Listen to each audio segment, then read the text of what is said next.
So you guys are just like stay.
There we go. There we go. That's what we like to see.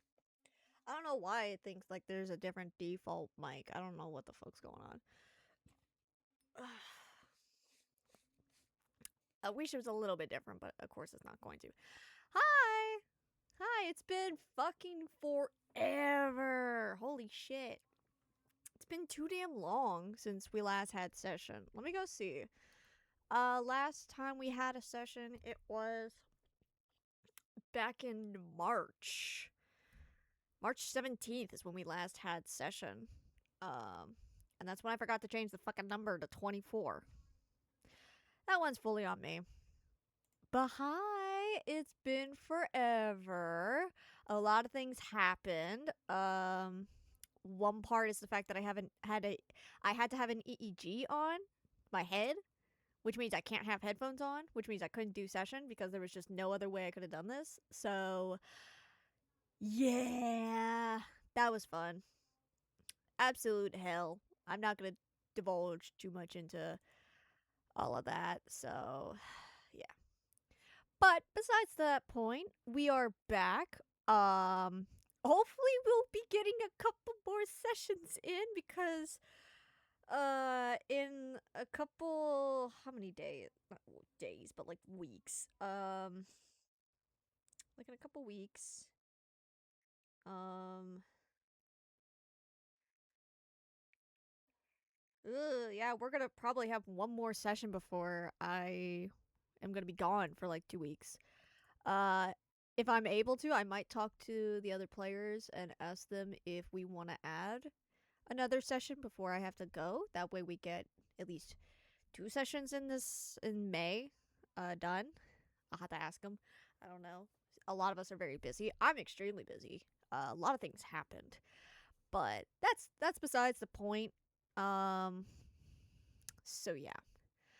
Besides that, um I will kind of do a little recap since last time we had ever played was a good while ago. So, last session was very interesting if I kind of remember how it worked.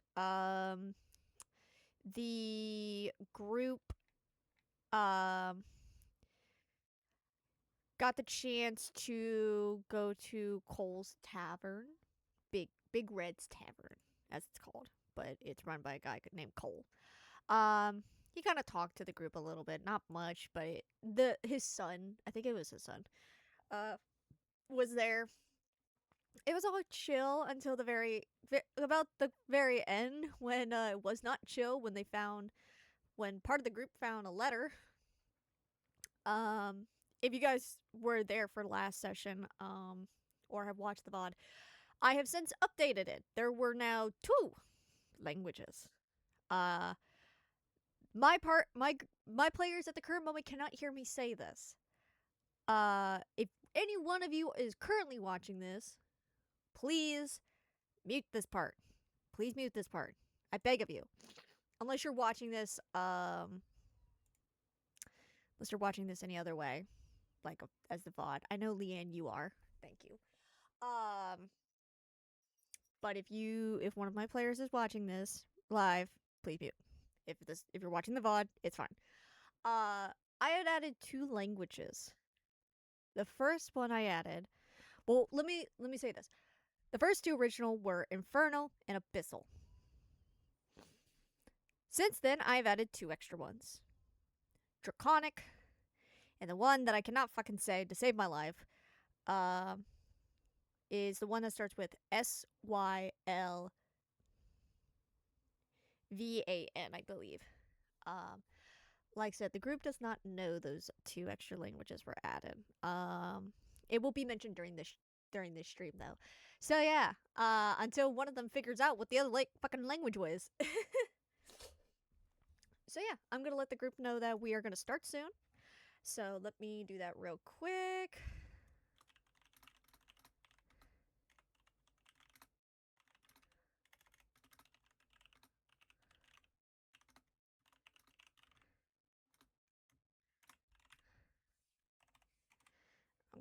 Yeah, my goodness. I'm gonna just do it like this because it's the easiest. And no, we do not advertise. We do not do that. That is gross. No advertising on my stream. No, thank you.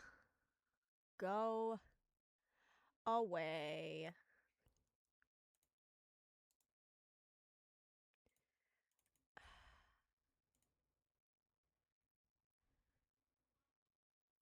Ban. No self-advertisement. Don't do that. You're not allowed to do that on my stream. Gross. So yeah, let me make sure that they're ready.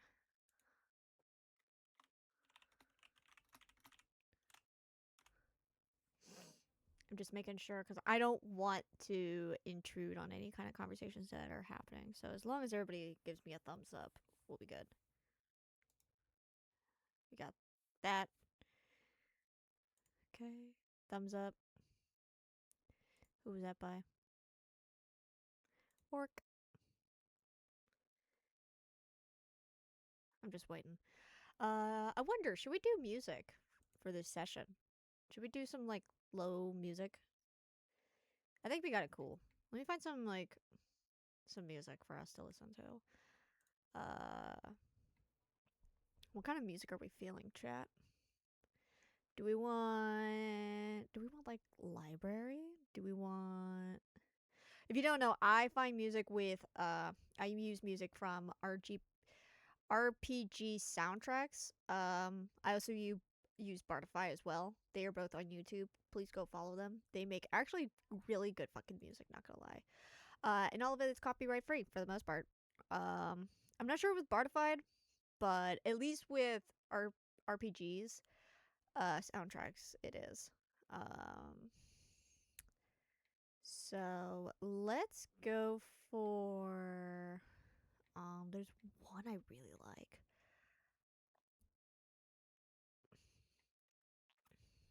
We could go back with what we were using before, but I don't want to. So we're gonna use Yeah, let's use the fucking Vistani camp. Yeah, let's do that. No. I'm not seeing anything I really like in terms of music. Also RPG Music Maker is also a really good one. He makes really good music too. We got Barovia soundtracks. This is not a Curse of Strahd. I'm giving my team some time. You know, let's do this one. It's mystical. Mystical time. We got to let the ad play first. 2 ads back to back. That's wonderful. Okay. Let's keep it on low volume. There we go. A little lower. There we go. That's not what I wanted.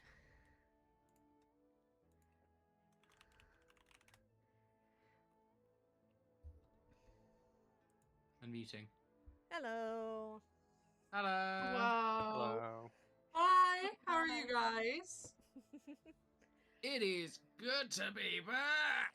Yes, Yeah. I'm so happy that we are back. God. Yippee! So, I'm gonna do a recap with you guys as well. I gave Yay. stream a recap. So last session started off very calm with you guys going to Cole's Tavern, Big Red's Tavern. I believe for the most part nothing too, if I remember it correctly, which is a big if. Not much happened up until you guys were kind of split off, where Octavia went with her people, and then you guys went to the I can't remember if we called it a motel or a lodge or what specialty we decided to call it. But it was a nice place. I do remember it was ran by an air ganassi. There was an air ganassi. Both sides got to explore their areas a little bit. For the people who were in the motel, hotel, lodge place, you each got your own room that is a little closer to who you guys are as people. But in one room, one of you was able to detect magic in there, if I remember this correctly. And you guys were able to find a piece of paper that was originally, I had said, was in Infernal and Abyssal. Since then, I have added 2 more.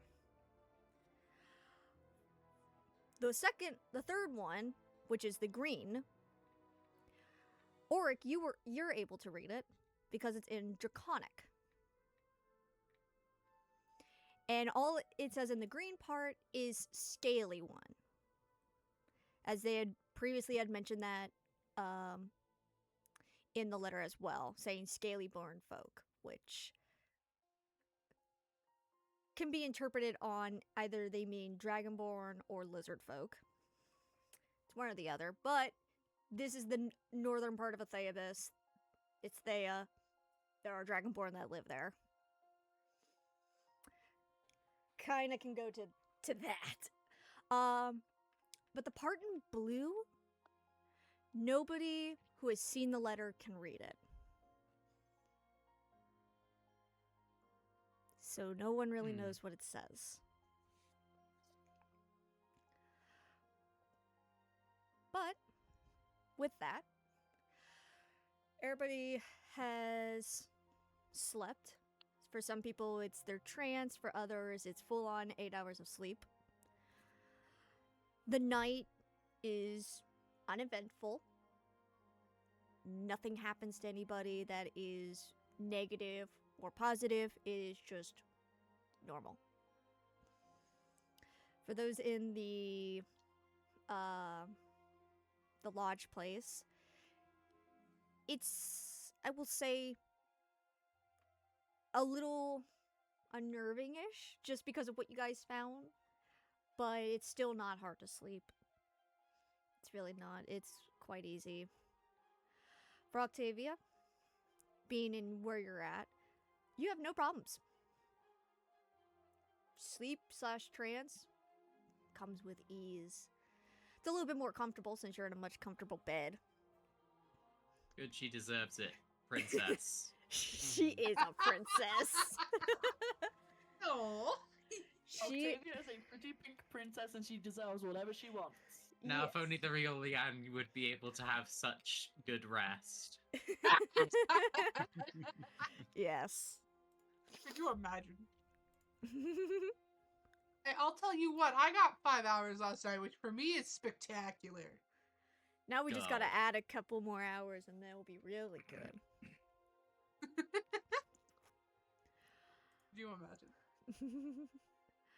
I will say, as morning comes, those who only have a short amount of hours to sleep, trance, you guys wake up at whatever time is appropriate for you guys, and all is still good. Sun rises, you hear birds every now and again. At one point, I'd like to say you hear an owl as well. Just a normal owl. It's a little far off in the distance, though, so it's sound had to travel a little bit. So it's not as close as you would think. But you hear it.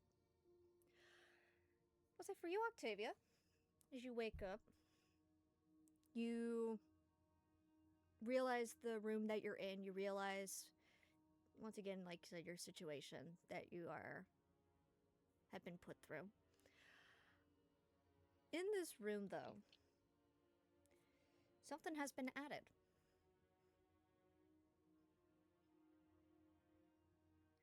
I'll make it very easy. You don't have to roll anything. You scan Oh, the, yeah. you scan the room. Everything seems pretty normal, like the last thing you left it as. Except on the, I think it's called a vanity. I believe that's what it's called. For like where someone would sit to like do makeup or whatnot. I don't think that's what it's called, but I can't quite remember off the top of my A head. vanity? I think so. I think that's what it's called. Yeah. Okay. Yeah, like a makeup stand. Yeah. You see on the vanity there is a couple boxes. Very small boxes with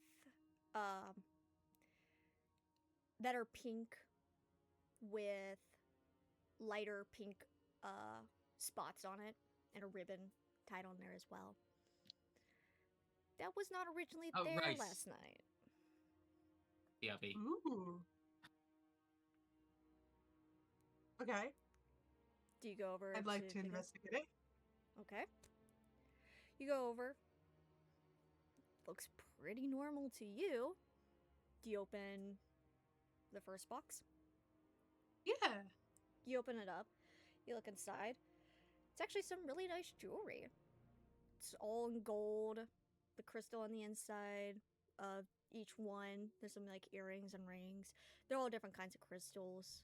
Some are just quartz. One of the earrings is these beautiful diamond ones. Small carat of it. A couple others are like this blue crystal. But it just looks like jewelry to you. Hell yeah. I'd like to put it on. Okay. You put on one of the earrings. Yes. You put one of them in. We'll just say I'm gonna find a. Where's a random set of dice I can use? Where's it? D4. D4, just for the fun of it. Okay, number 2. You put on the one that is these very beautiful blue crystal. You put it in your ear. It kind of dangles just a little bit. Kind of almost in the shape of a small flower. Put it in. Nothing seems to happen to you. I'm back. Hello. Hell yeah. Alright. You actually would see in the mirror how it kind of sits just a little below your earlobe.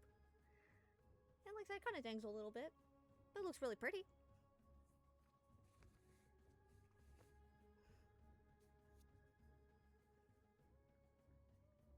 Cute. You go to the second box. Wait, what is it? Yeah. An earring that was on her dresser in the shape of a blue flower. It I'm was- going to It was one of 4 earrings. going to ah! I hate you.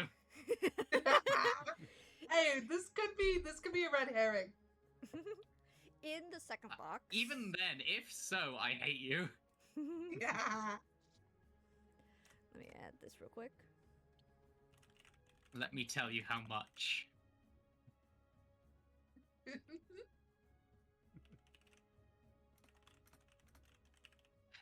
Oh my goodness, I can't type. The second box, you open it, you look inside. There is just a crystal. Okay. I'm gonna roll another die real quick.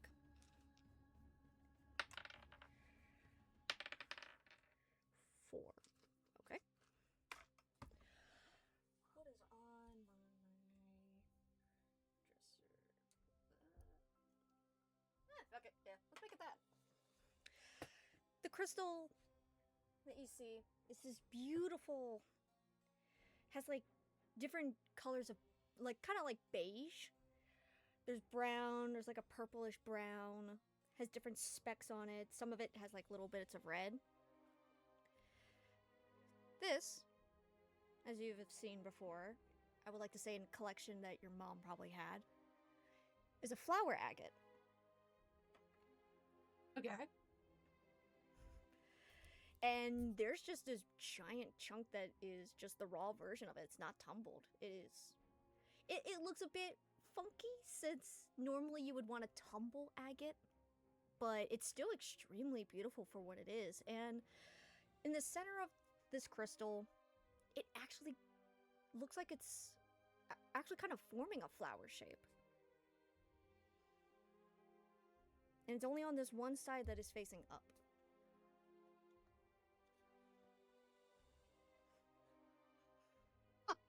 She's going to put that in her pocket. Okay. And then in the third box, you go and open it up. And just as you do, can you make me a perception check just real quick? Of course. Uh-oh. That is a 17. Ooh, nice. As you start to open this box, you hear like what could only be assumed to be music. And as you, like I said, open it more and more, it gets a little bit louder every time you open the case of it. When you open it all the way, you see in the center something that you've never seen in this size. But the pieces that you've been given now kind of connect all together. In the center is this little contraption. All it has is a speaker, which you've seen because of your uncle having made radio be a thing with his inventions. But you've never seen something so small before. And yet, it is playing music on its own. Very loud. As you kind of look and hold it and try to see how to turn the volume down, you actually do see what looks like a side, what is it called? Can't remember what that little thing is called where you can move it back and forth and it changes the volume. I don't know what. Volume Slider. slider. Yeah. You see one of those, and you go to move into one direction, and it actually changes the volume of it to where it's a lot quieter. He's like, wow. And on the back, you actually see the. I would like to say that. Do you think your uncle would have had like a logo for his inventions? Of course. You Yes, See, the honey logo. yeah. I You can see- grab it for you. Okay, but you would see the normal logo for honey on the back, but a little bit smaller, kind of off to part of the corner there. So that does and would make it 100% more easier for you. Oh yeah. He's like, oh, a new one. But you see all the gifts that are in front of you. And obviously there's like 2 more boxes, very small boxes right there. But you kind of see how every single one is in the same color, wrapped just as nicely. You kind of think, huh, this must be my uncle who has given me these gifts. As a way of either showing that he's happy that you're back, or something else. It's hard to tell, but it's wonderful gifts so far. They're absolutely She's beautiful. so excited. She's like, this is so cool.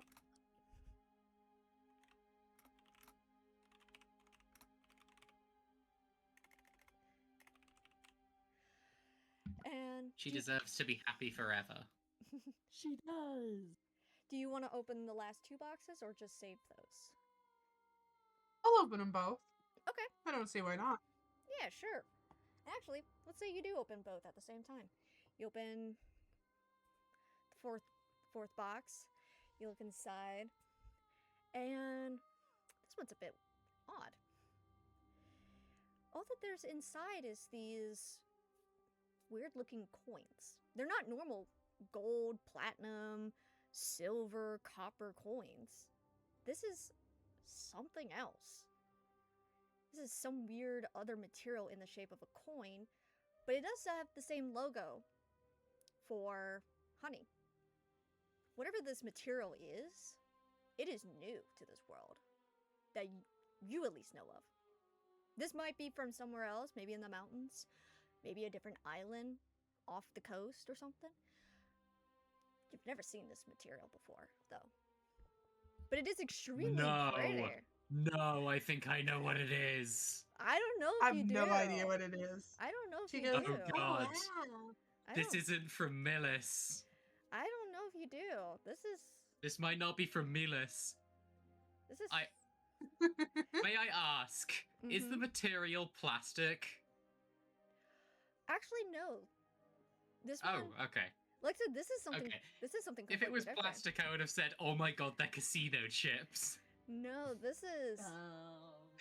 Damn, no Cameron appearance. Only I know this material because I play a different kind of teachy RPG very recently. And it's my favorite thing because I have characters that don't fucking use this material. And I love it. Dumb. Because I played Daggerheart as well. I love it.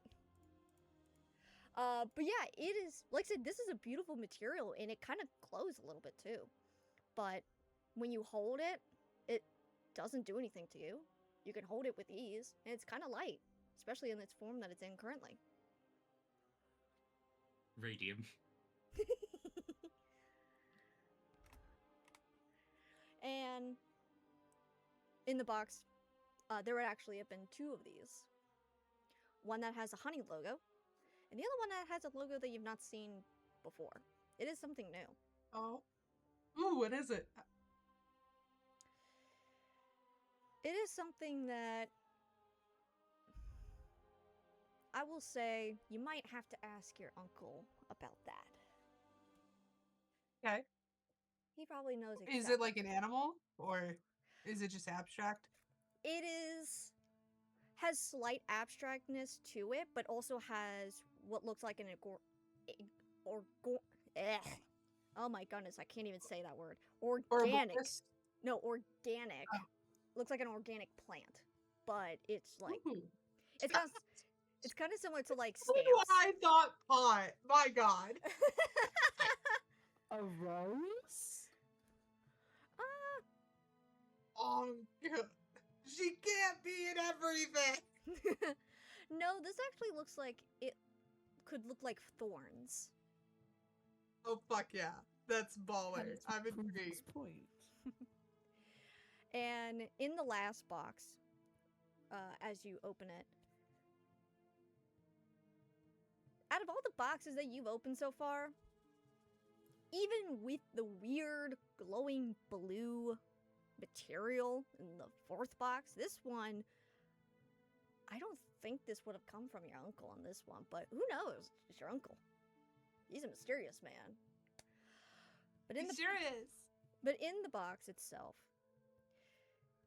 there's just, let me see. Let me think. There's it's kind of,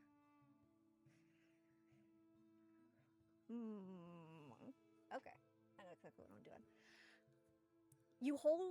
If you go to pick up this object, and as you like bring it up, there's like a smoky material, like smoke coming from it. But as soon as you stop, it stops moving. Okay. If you hold it with both hands, but if you put it into one, your other hand has what looks like dusting on it. Okay. And you can easily wipe it off. It doesn't stick for very long. But it is also something weird. It's hard to say if it is from the mountains or something else.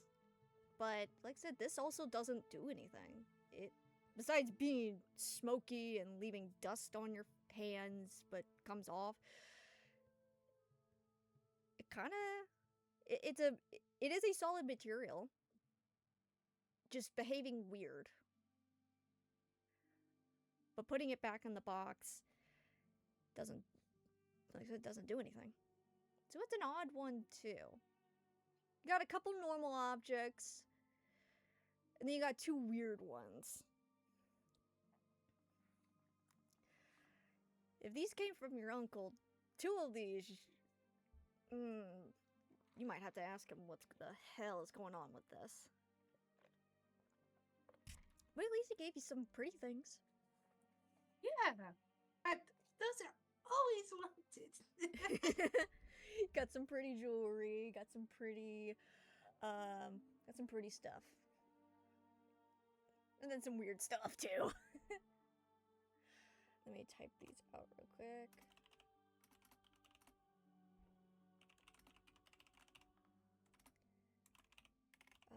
Box 2. What did box 2 have? I can't remember at this point. That one had the flower agate, if I remember. Yeah. Which is in her pocket now. Yeah. Box 3 had small. I'm gonna tell you what the third object is in this thing real quick. Yeah.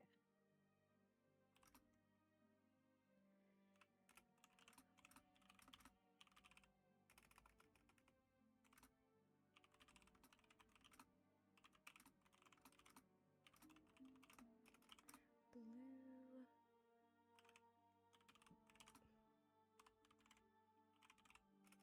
So yeah, Octavia in front of a vanity, playing Pretty Princess? Who would think? No, this is unheard of. This is like the most default nut. You know what's hilarious? Party members and chatters. She's literally not. I have a character who is actually a princess. She's not her. What do you mean Octavia's not a princess? Does she count? actually, I mean, that is a fun, Yeah. like, philosophical question for especially Traveling Hearts. Because, like, I don't Princess know, of would you Paradise consider City. the honeys royals? In the context of Paradise City, yes, but, like, it depends on the version of the world that they're in, because canon, like, Wunderbar, they're not, royals. Like, Shattered Seas, they kind of hinge a little bit closer Yeah. to royals, but that's just because a lot of Shattered Seas is, like, very European. I don't know for Traveling Hearts if they'd be considered royals. I will say one thing. Elwyn does not recognize the honey's sovereignty, That's Oh, so of course mean not. to Octavia. except of course for Octavia. I see where your allegiances stand. But yeah, after looking at these boxes and seeing what was inside, you would go about your normal activity with getting yourself ready, making yourself look really nice, and you would hear a knock at your door, and you would see Lola there, making sure that you're all good and awake and ready to do what you need to do. And as she takes you to where you need to go, which first part would be getting food in your system, which she would take you to their little back kitchen area that has since been renovated and up to date with some more modern-ish, as modern as you can get, appliances. To the people in the motel lodge thingamabob, like I said, you Might be got easy to just say lodge if that helps. Would that help? yeah. I just can't remember if I gave that place a name. If I did, I can't remember it. It's been too damn long. My notes are in my other notebook, and I feel like such a goofball for not knowing where the fuck I put it. Yeah, that's why I made the We session all notes. forget where we put things. Yeah, and I always I guarantee add you and it's in my change work things. desk. Yeah, and I like adding and changing things as I do sessions, just for the fun of it.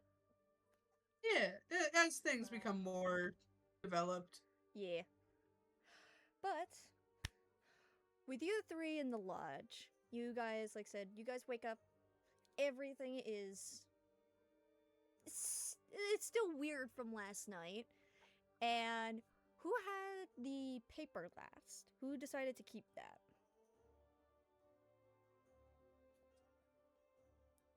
Or who decided they wanted to hold on to it? Okay. Who can understand the most languages on the paper? If I take a look, let's see.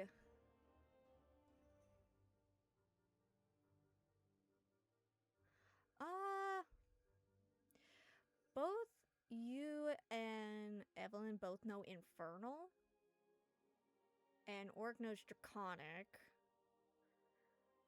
So. And I kind of said that Abyssal is kind of easy to read. Especially after I learned that they're basically the same frickin' thing, except one's a little bit neater and the other one's a little bit more chaotic. Thanks, D&D. Can't make it any easier for me. Yeah. D&D I be like, you think- wanted consistency. Yeah, exactly. I personally vote that Auric is the most sensible, so I think Auric should have the piece of paper. That makes sense. Okay. And then for you, Auric, since you would have woken up a lot earlier than everyone else, would you be looking over that paper at any point, just trying to figure out what all this could be making sense of? Yeah, trying to make any more sense of it. Okay. Like I said, I've since updated to where one part of it does say something in Draconic, where it talks about a scaly one. Now, since you guys are, like I said, up north in Atheabus, the most you would see in Atheabus is not lizard folk. You would see a lot more dragonborn. So your only real thought with that is, could this group of people be talking about a dragonborn located here? And why are they looking for one and also a honey as well, as you were told from the two people that could read the infernal and a little bit of the abyssal part. Especially since if you look at the part that I wrote in English, you have what could essentially be possibly a name, since you have the letters L-E-L-A-E-L-X-T. It's a strange name. It doesn't sound like a common name. So whoever these people are, they don't have normal names.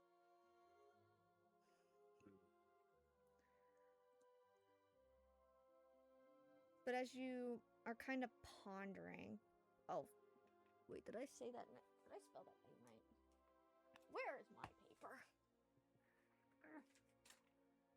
Yeah. God, we're all losing our documents today. Yeah.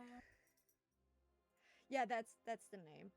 Or possible On reflection, I am guaranteed, like, it's in my work desk. It's in the second drawer under my work desk.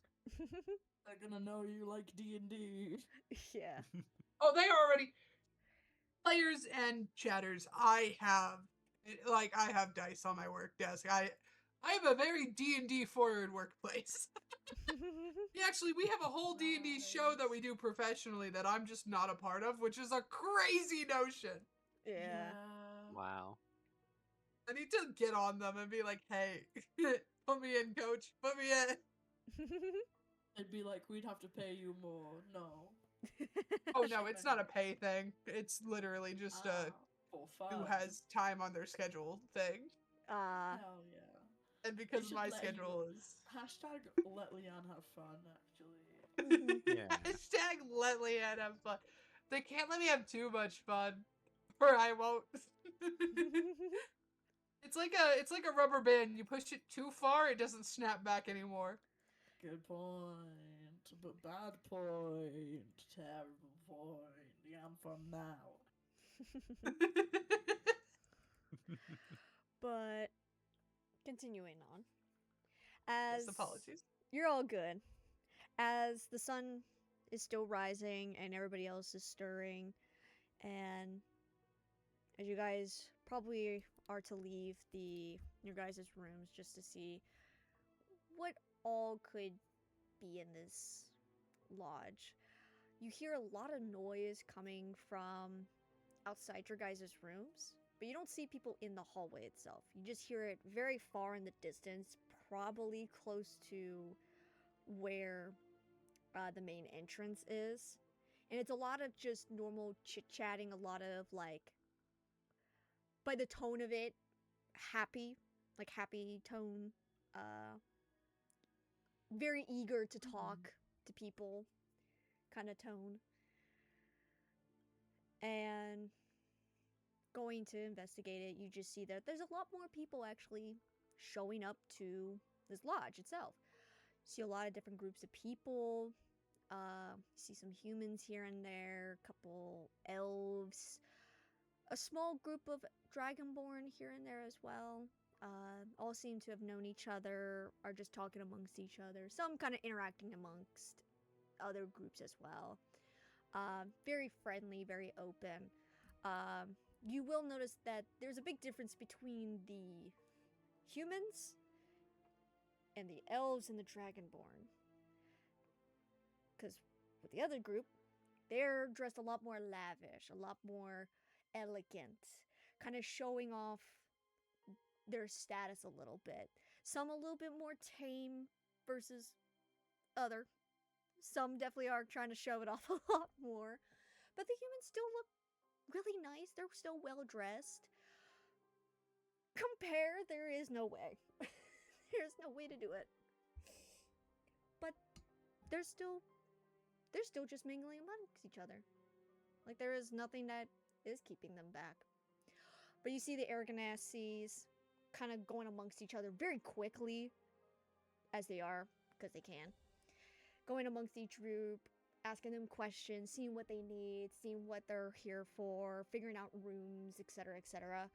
And you see one new face stop and look at you guys, and they come immediately up to you at like rocket speed, or not rocket because that does not exist. Hawk speed. And they come up to you like, "Did you guys have a nice sleep? Was it lovely? We would love to hear good reviews." Morgan, still rubbing their eyes, goes like, yeah, we did, thanks. Oh, that is absolutely lovely.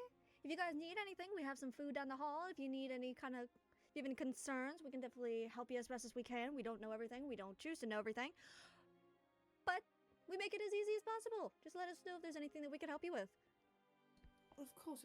And Morgan looks at the crowd and goes, is there an event today? Oh, well, yes, there's quite a bit of an event today. A lot of things happen up here in the north. So many different events, so many different parties, so many different things that you could think of. Yes, sorry. What's this event specifically, if you know? Oh, if I am trying to think, there should be. And you see the Aragonesi kind of. They do this weird little thing where in the air they cross their legs over one another as they think, kind of looking like they're sitting in a chair, but they're not. They kind of ponder. They're like, Well, I did hear that with the Dragonborn folk over there, they said there's going to be some kind of grand event in a couple of days, so they're trying to book some blocks with us, I guess is what they're putting it. Even though, from what I've known, they don't live far, but I don't know. I don't argue. They give us money. The elves. What did the one say? And she's the Ganassi is just tapping their finger to their mouth. Ah, yes. Forgot. There is some big news that I guess they're going to want to talk to somebody up here. Somebody about separation, I think, if I remember correctly. I don't know. I'm all over the board. The humans, I think they're visiting. I think they're from south. So I think they're visiting up here. It's hard to say. They don't talk too much about it. Thank you for your help. Thanks. Oh, it's no problem. And you see them kind of just wisp away, going back to helping whichever group needs it. They were a very lovely person. Yeah. Morgan takes a very deep breath and turns to the other two and goes, we might have a situation. It seems not so. ideal. Do we say anything, or do we hold on to our horses as long as we can?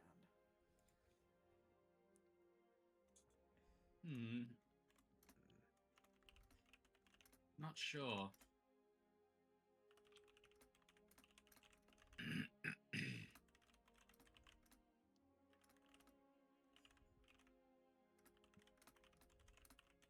If the note is as literal as we Apologies. suppose it may be, don't worry. If the note is literal, then we might be safest not saying anything. Or at least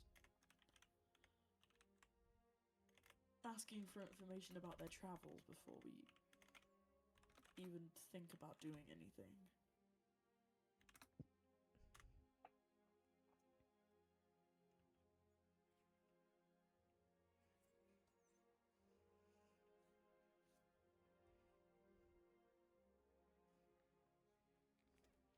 Let me see if I can find.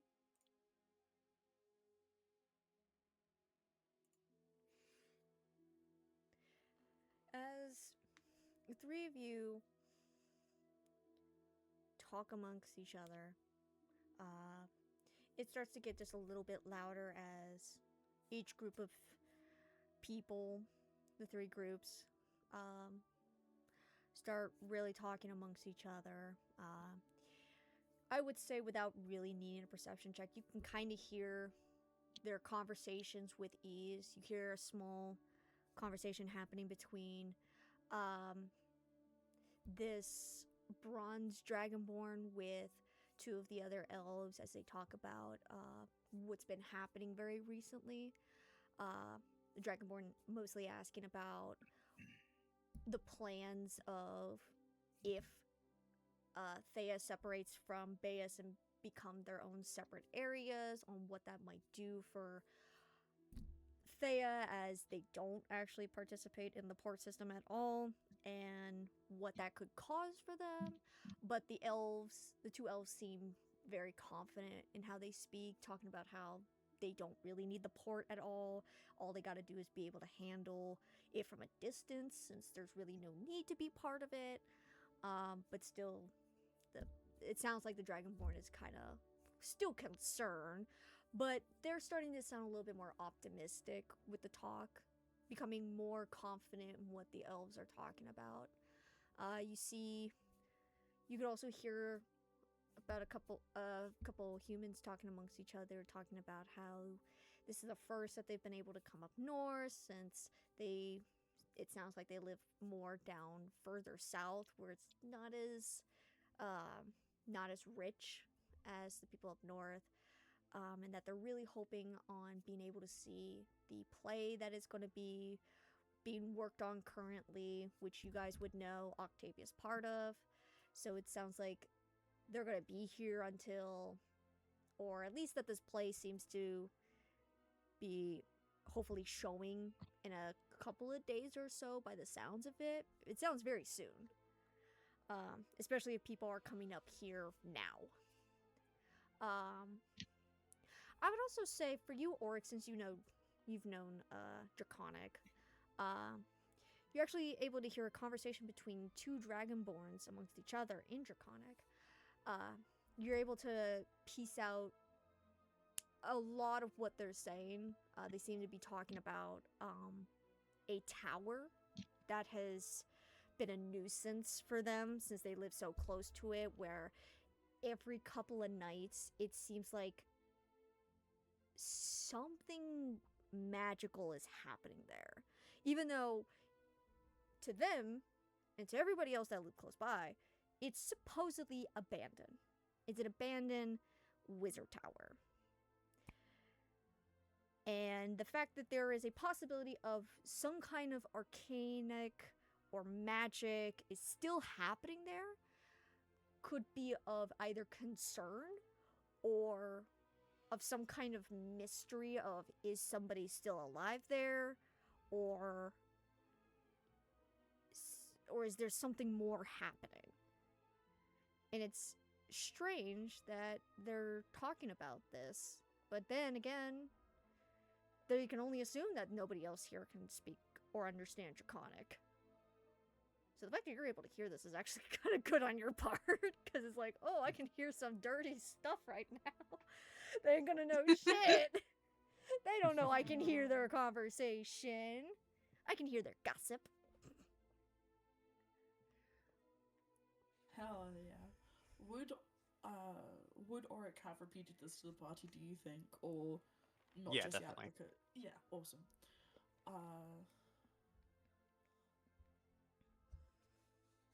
Because I was gonna say, my ears perked up at the mention of tower, but then you said abandoned wizard tower, and I was like, never mind, that's not what I think it is.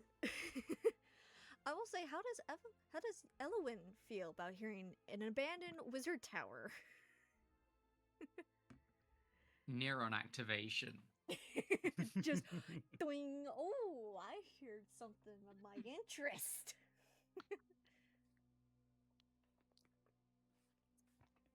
An abandoned wizard tower that probably has magical items and books. Spell book. Mama's getting some new spells. Nice. Granted, like it had been mentioned, the fact that there is still something happening magic-wise leaves up to good interpretations on, could there be somebody alive? Is there some kind of magical item there that is malfunctioning? Is there somebody who has been sneaking into there practicing magic without people knowing? Who knows? There is so much left with their vagueness on There's magic happening. That's weird. Yeah. Morgan kind of thinks for a second and goes, I don't think we have time to check out a wizard tower. Puppy eyes. But I want to see the magic tower. I want to see the magic man. Owen, our focus is Octavia right now. We can't just go get wizard books out of nowhere and abandon her here. I know. But it's something to put in a mental bookmark in. I suppose. It could well be relevant eventually. Oh, absolutely. It'll all depend on how much time we have.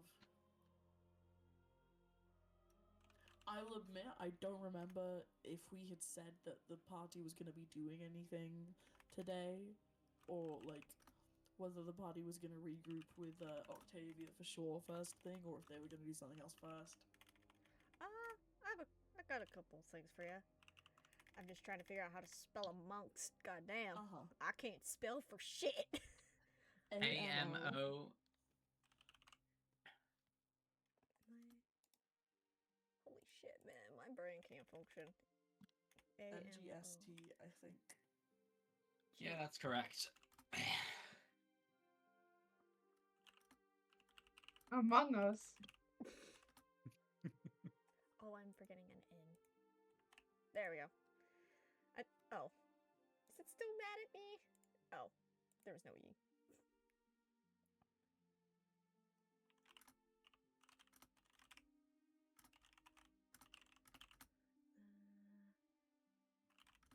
The little guy!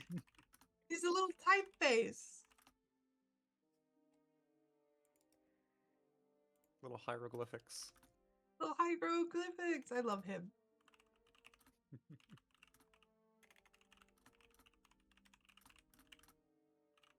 Modern day hieroglyphics are so cool.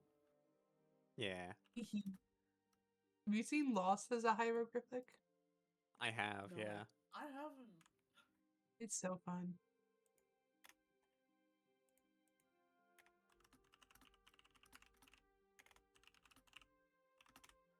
Okay. So.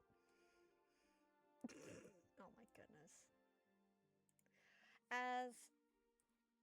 I would assume you guys make your way to leave the lodge itself. I'm gonna cut back to Octavia here for a little bit. You Yay. haven't done quite a bit this morning. You got some food in your system. You got to meet some of the other people who are going to be part of this play. Yeah, this play in 3 days, you said? A couple days. Hey, this is a. How long are they giving her to practice? 3 days! I said a couple, not 3. A couple? That's even worse. Yeah, I know. Well, I'm Listen, seeing. I might be a miracle maker. Octavia might be a miracle maker. There's some magic bullshit going on here. 3 days! I will say this play is relatively a simple. Is it what one. she's performed before? It is one that other people have performed before. Some of the people that are in this, they have performed it before, so they already know exactly how to do it. This would be okay, so the only person who is new is Octavia. Okay. and one other person. Okay. Shocking twist. The abandoned tower is apiculture, and they have to put on a talent show in the next 3 days to save it. But Could you imagine? as you are entered into this room, you see a bunch of people all amongst each other looking over the script that has been finalized now.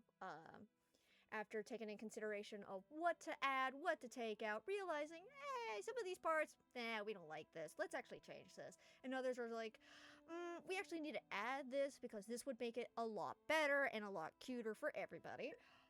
And Editorial changes with a 3-day deadline is crazy. I love it.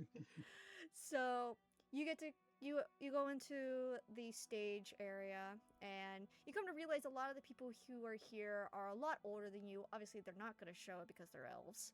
But you come to realize that Sure. you've seen these performers before when you were very young, because this is a play that, well, you've never seen this exact play. You've seen these performers before. They're usually background characters to some degree. Some of them have been in like side characters, like side protagonists to some.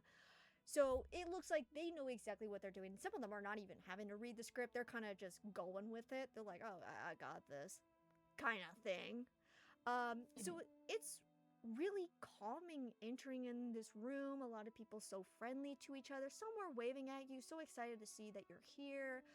Some of them look very eager to want to talk to you, but they're being kind of like kept to the side, like, no, don't interact. Come on, you know what you gotta do. You gotta focus. You gotta get yourself ready for everything. And you're you are with Lola. She's not really talking as much.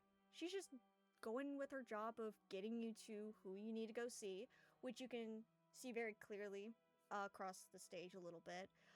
You see Madame Quartz. You see a new face who he's relatively tall, about 6 foot.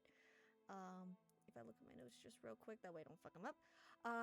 He appears to have what looks like a little bit of a tan to him, just a tiny bit. He has like dusty brown hair. As you get closer, you can see that he has two different set of eyes. One eye that is green, one that is brown. And like I said, as you get Oh, closer, fuck yeah, heterochromia. yeah, I love heterochromia. That shit's cool. I do too. I think it's a sick character design, and I think it's very telling when people are like, oh, it's like a 12-year-old edgy. No, have fun. Have fun with your character Yeah. designs. Cat Yeah. with homophobia This is high in his fantasy. eyes. Yes. This is not like Shakespearean. This is high fantasy. Yeah. And you also take note that he has like what looks like a small mole on the side of his left bottom lip as well. But Okay. but the other thing that stands out is how he does not show his expression that much. He is very neutral at the moment. Oh, that's intriguing. Mm-hmm. As you get closer, you see Madame Quartz turn, hearing your guys' footsteps, and she comes over, which doesn't take much, and she has a big smile on her face, and she's like, "Oh, it is wonderful to see you. Did you sleep well, my dear? Was the bed comfortable? He nods. Did you see the Yeah, gifts? that's so nice. Oh, that is lovely. Did you see the gifts that your uncle left you as well?" Yeah, some of them are super cool. Other of them I need to ask him about because I really don't know. I love them all though. Oh, that is just wonderful. He was so eager to give you some of these gifts, especially since you've been back, and he wanted to show you his new little weird invention that he's been making. It's weird. It kind of works. I don't know if it worked for you, but ones he let us try kind of didn't work that much. But maybe yours worked. I don't know. And I can Usually it's like that. I'll go through a couple prototypes before making the final version. Of course, he's a very smart man. And I could see, oh, he got you those earrings that he had been eyeing as couple. well. Looks like he He got, smiles. oh, those are just beautiful earrings. I know he's been eyeing a couple of them, and he's been getting some input from very close family members as well. And I'm glad you were able to wear one. It's absolutely lovely. But I am here to introduce you to your other lead. This is Dante. He is actually my She nephew. smiles. She says, "Pleasure to meet you," and She curtsies. He does not react, but he does follow what you do. Like he sees what you do and kind of nods to it. To which Madame Quartz looks at him and kind of nudges him a little bit, like, be nice. Come on. And he kind of does something similar. It's a little stiff, but he's able to do something nice back. Does he speak? So far from what you see, he does not say much back. She makes a mental note of that. Madame Quartz looks back to you and she's like I said, this is my nephew. He has always wanted to perform something as grand as this, and he's been working up ever since he was little, and he just has always wanted to do this, and his mother wasn't too sure, but when one is eager to do something as difficult as this, sometimes you gotta indulge them a little bit and see what they do, especially since there's not many men that who like to be part of theater and plays. He nods. She goes, "Is this his first performance?" Oh no, he's done a lot of smaller performances, nothing on this grand scale before, but he's very eager to do it. He has a lot of experience with playing as a lead and a couple sides and a couple backgrounds as well.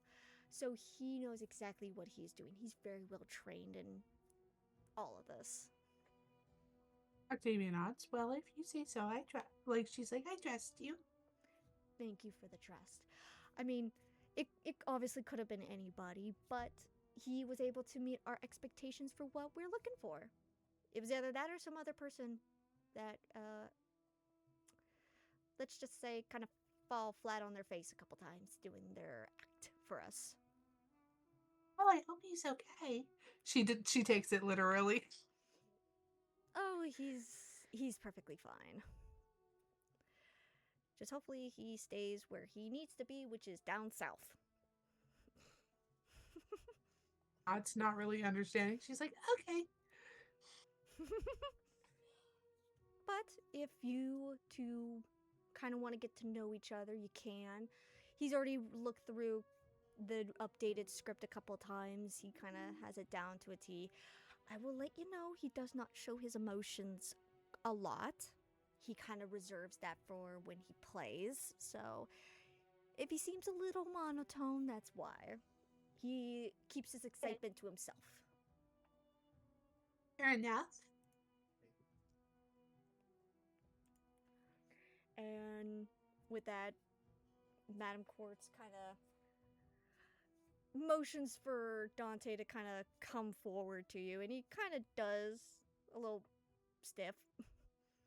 And she pulls away and goes to talk over to a different group of people, kind of talking to them about what they're going to be doing and the expectations that she has.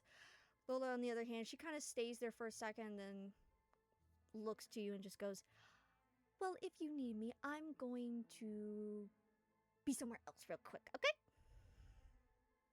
Yes. Wonderful. If you need my help, you know exactly how to get a hold of me. You know exactly where I'm probably going to be. But if you don't find me, just look for somebody else, okay?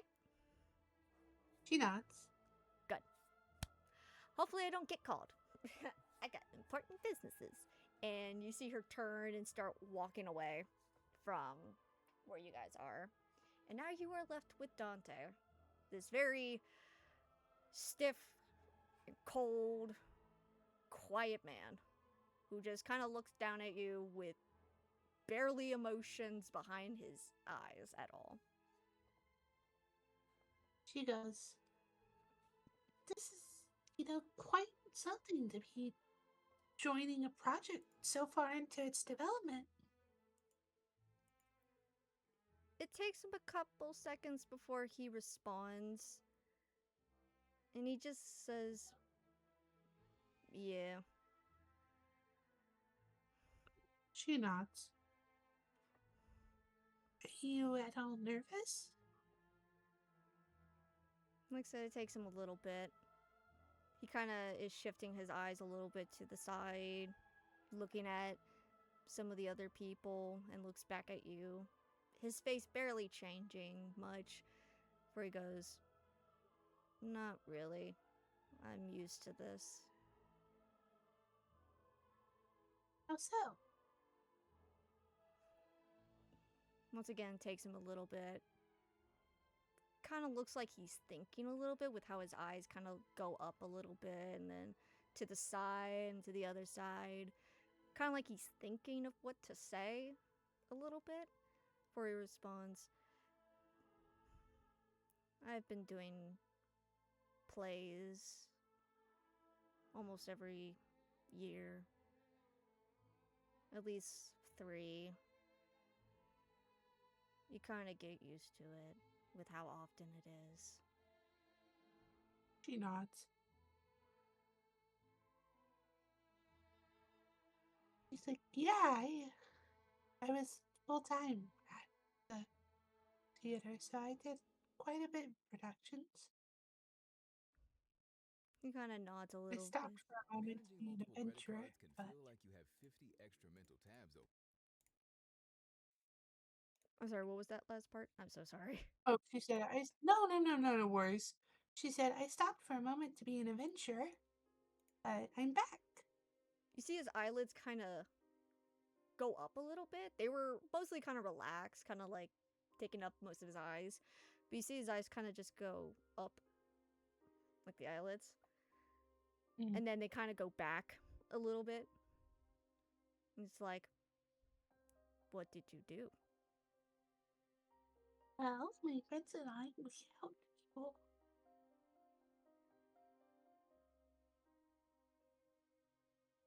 Oh, you said you guys helped people? Yeah. He kind of takes in and goes, like, what? Did you rescue people? Did you Sometimes. save anybody? Did you make a Yeah. name for yourself? I think so. He kind of nods. And then, weirdly enough, I he do not asks- know what the fuck to think of this guy. he nods a little bit before, weirdly enough, asking you a question. He asks you, what is your name? I don't think I was told. oh, I'm so sorry. She goes, I'm Octavia Honey. He nods to the name and goes, it's a pleasure to meet you. She smiles. You as well. And he kind of he was kind of leaning as he was listening to a little bit, since he's a little bit taller. But then he kind of stiffens himself back up just a little bit. And you see his mouth start to open a little bit before Madame Quartz's voice booms over everybody, gathering everybody around, and gets everybody closer to where she is as she starts to explain exactly what they're going to be doing all day, which I'll summarize it without having to be her. She says how everybody is going to each go through their own section of what they're going to be doing, what they're going to be saying, and then once they get about halfway with the play itself, they'll run through it a couple times, see where they need to improve some things, where she's going to come through and help. And then as soon as everybody gets halfway with everything done, then they'll take a break and then do what they need to do there, work on some costuming with people, let the people who are needing to make the setup work on there while everybody's out of the stadium itself. And then she says, hopefully before the end of the day, everybody will at least have half of the play pretty much set. And she does explain that while the play is long, it's not as over the top in the sense of production and in the sense of the story itself, as it's pretty much a narrative driven. There's going to be a narrative, a narrative person who is going to be talking through most of the play, kind of explaining the story while letting certain actions happen, so on and so forth. And yeah, She explains all that. And I will ask you something. If you could roll me an insight just real quick. Of course. That is a 14. Okay. As Madam is talking about the plans for the day, you would look over towards Dante, and you would expect him maybe to show some kind of emotion to what's being said, maybe a little bit of stress, maybe a little bit of anxiety, especially with what kind of stress you guys are being put under. And just like when you met him, there is nothing behind this man, nothing behind his eyes, nothing behind his body language. He is as stiff as a tree right now.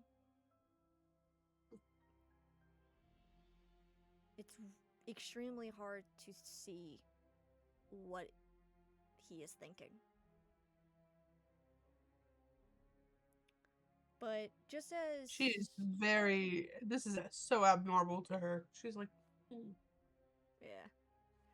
But before anything could even possibly be said between the two of you, everybody gets told to go into their little sections to talk amongst each other, to get the script down, to figure all this out, figure out what you guys need to do, so on and so forth.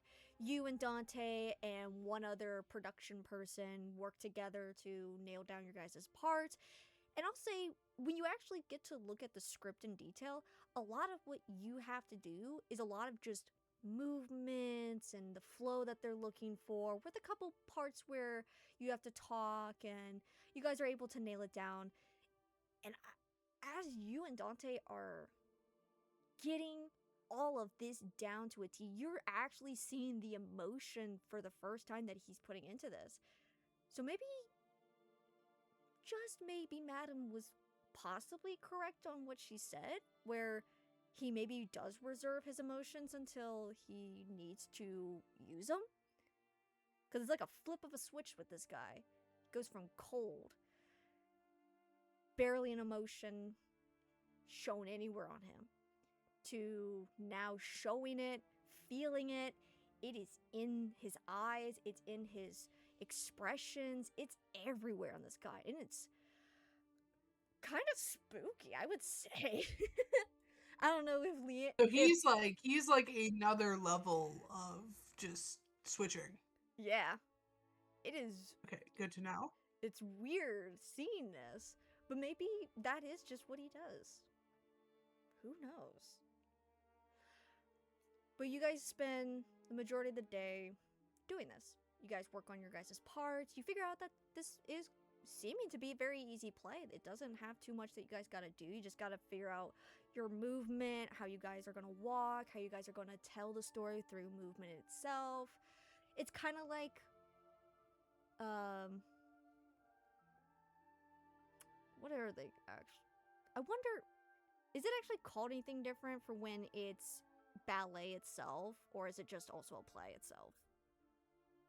For ballet, it's usually so it depends on the production, but typically, so like, okay, what style of ballet is this? I have no clue. That I don't know. Because the play itself is, I believe I've mentioned it at some point. Honestly, can't even remember. The Because play. like you can refer to a ballet by its title, or you can just say a ballet. Okay. Then I guess it's a mixture of a normal play that people would talk and act, and then you have the fluid Okay, motions so of if you're play. speaking, it is not a ballet. Okay. It's basically kind It would of just like be a a combination. performance. Okay, like a performance. Okay. Then yeah, you guys are kind of nailing down your guys' movements for this performance and where it needs to be, and it seems to be going extremely well for what you're part of. Moving back to the other group, just real quick. As you guys are leaving the lodge, it's a lot more busier now with the richer folk amongst each other, kind of walking to and from, some using carriages, so you got to be careful of that. Where would you guys be going? Are you guys heading to the playhouse, or is there anywhere else that you are choosing to go to? Probably the playhouse for the minute. Yeah. Okay. As you guys head towards the playhouse, which is not very far from where you guys are currently at, making your way there, if you could please, the three of you, give me a perception check. Of course. Let's see. This one should be very easy.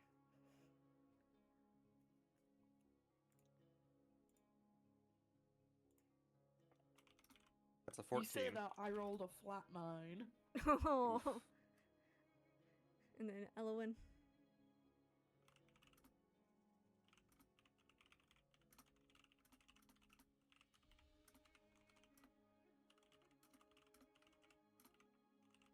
Eve, you there? Oh shit, I was muted, sorry. 12. Don't worry. Okay. Let me just get this written. So, Oric and Elowen, you both would notice this. You, Oric, you notice it a lot quicker than Elowen, but you both notice this. Morgan, you're probably more, what's the word? Focused on what's ahead, which is the playhouse, that you don't notice what Oric and Elowen see. Which Television. you see a cloaked individual. All right, Lee, and why you're walking One in moment. Thank you. You two would see an individual who's kind of cloaked off to the side near the playhouse, who, for a split second, you can kind of see this person's face.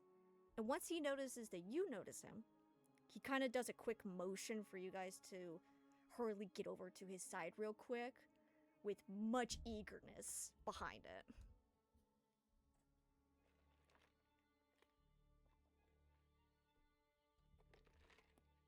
Do you go towards him? Do we recognize him at all? No, you do not recognize who this person is.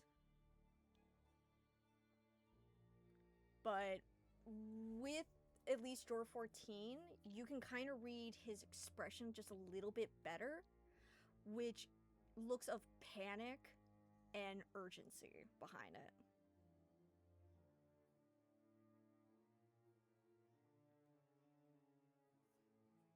Orc will approach, but he's prepared to defend himself if anything goes weird here.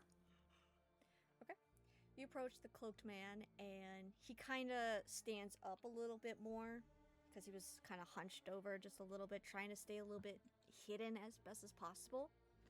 And he asks you, do you know of some of the people that are in the playhouse by chance? Not the faintest, no. Well, There is I our have who- friend. I know who the stars are. Just. But you know of someone very important in here, correct? How do you mean very important? If my observations are correct that I have been noticing, someone who's going to be very close to a second lead.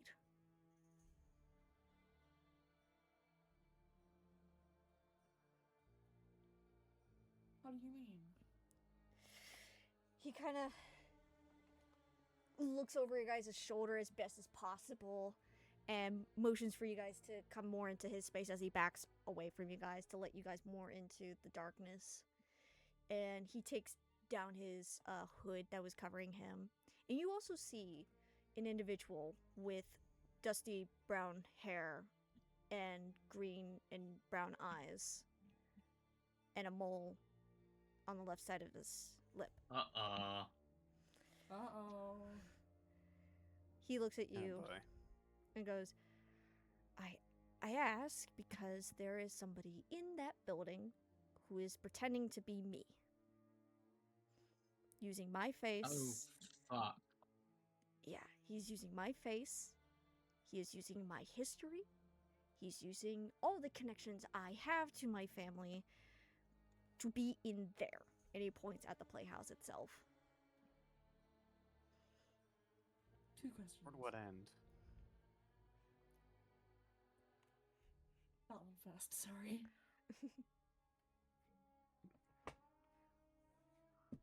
So, hold on, there were so many things said. Oric, what you had said? Toward what end? Toward... I'm sorry, my brain. Basically, Toward just what what do they end? gain from doing that? Yeah. Well, if my suspicions are correct, these are beings that can change into somebody else and could probably Oh, kill somebody. fuck. Oh no. God fucking... Do you- I swear to God, Soul. I hate you. If you think... I will say it like this. If you think you know what I'm doing, think the opposite. Good. Good. And then Morgan, you were saying something? How do they do that? They are beings that can just do it at will. Think of it like druids. They can be any animal, from my understanding. At least by the plays that I know of grand druids turning into just about fucking anything you can think of. They can turn into people. And there is a thing in there that has my face, and it's been impersonating me for the last couple of years. How do we know you're Okay, I'm not back. the person Apologies. You're all good. Don't worry. Hello. You right? Oh yeah, I'm Not fine. what I he just... seems. Did you hear that, Leanne? What we were just I doing? heard not what he seems. Good. Oh, basically, we met a guy who's identical to Dante, and who is saying that the Dante that Octavia met is a double or someone. I was about to pretending say, I be think Dante. I was gonna say my theory is that the guy's a robot, Yeah. Specifically a changeling. an automaton. Yes. But so you guys met Dante's double, the real Dante. Will the real Dante please stand up? Potentially. What if he's the double? That's what Morgan's asking. he kind of sighs and he's just like, man, that's the trouble I've been having. If I try to explain that I am the real Dante, nobody believes me because they only have known the fake one because of what my freaking aunt has been saying, which is that I've become cold so that I can hide my emotions. Which I've seen the plays, I've seen how this fake one works. It's almost similar to how I do it, except I don't hide my freaking emotions. I'm an expressive guy. I can't hide how I feel. Even right now, I'm Of so course. upset. Someone give this Yes. guy a billion kisses. Exactly. Morgan kind of puts their hands up and goes, yes, I understand. Do you have any proof from before your life was seemingly stolen from you? Well, besides the fact that I know so much about, like, my childhood and my fears and my secrets that he wouldn't know. But having to admit secrets is not fun either, you know? I can't imagine, but you do understand the gravity of having your entire life stolen from you, Oh, seemingly? yeah, that's why I've been living on the streets. I'm basically the homeless version of Dante. Surely a couple of secrets are worth your life back. Not if that means I lose everything I've been working towards. What kind of secrets do you have? And he asked that question. He goes to the side of the brick wall and kind of slumps down to the ground. having hurriedly moved the cloak so that his pants doesn't sit onto the ground itself. Oh, where do I even start?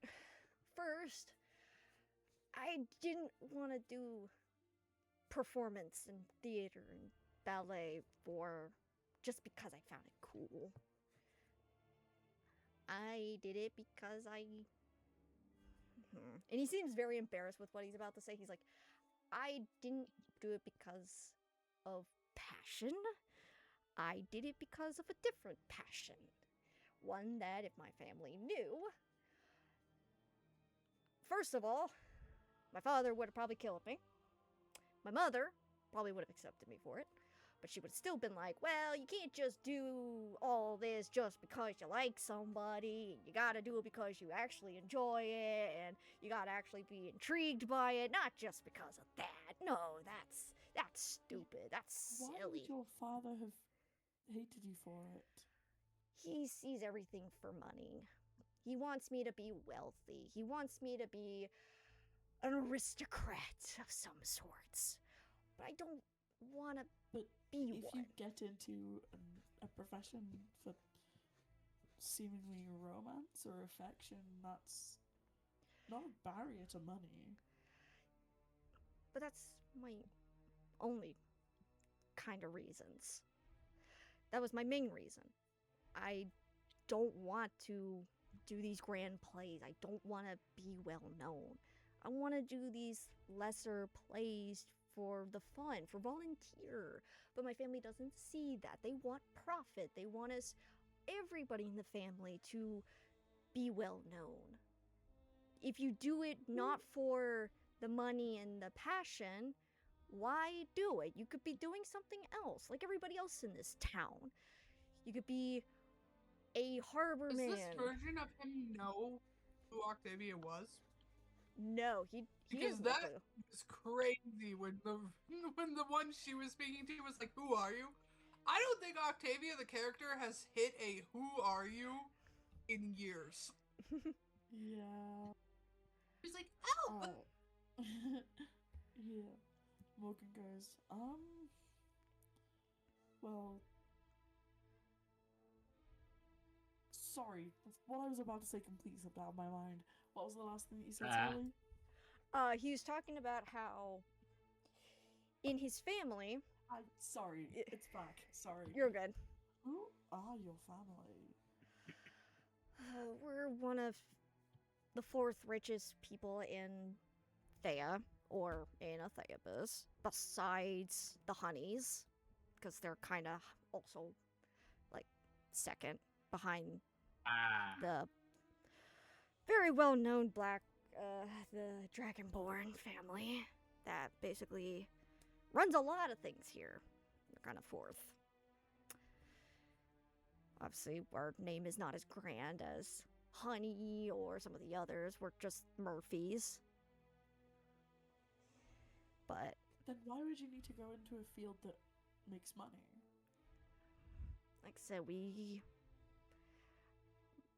every one of us has built our own career where at some point we don't have to do much.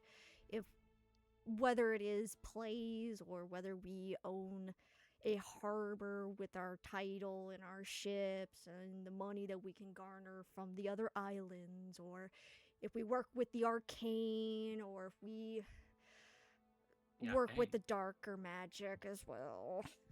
Darker magic. Yeah, that's more my uncles and past cousins that did that. I see.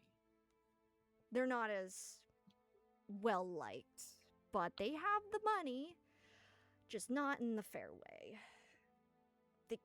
And he kind of whispers too, he's like, they worked with the archdevils on some of that.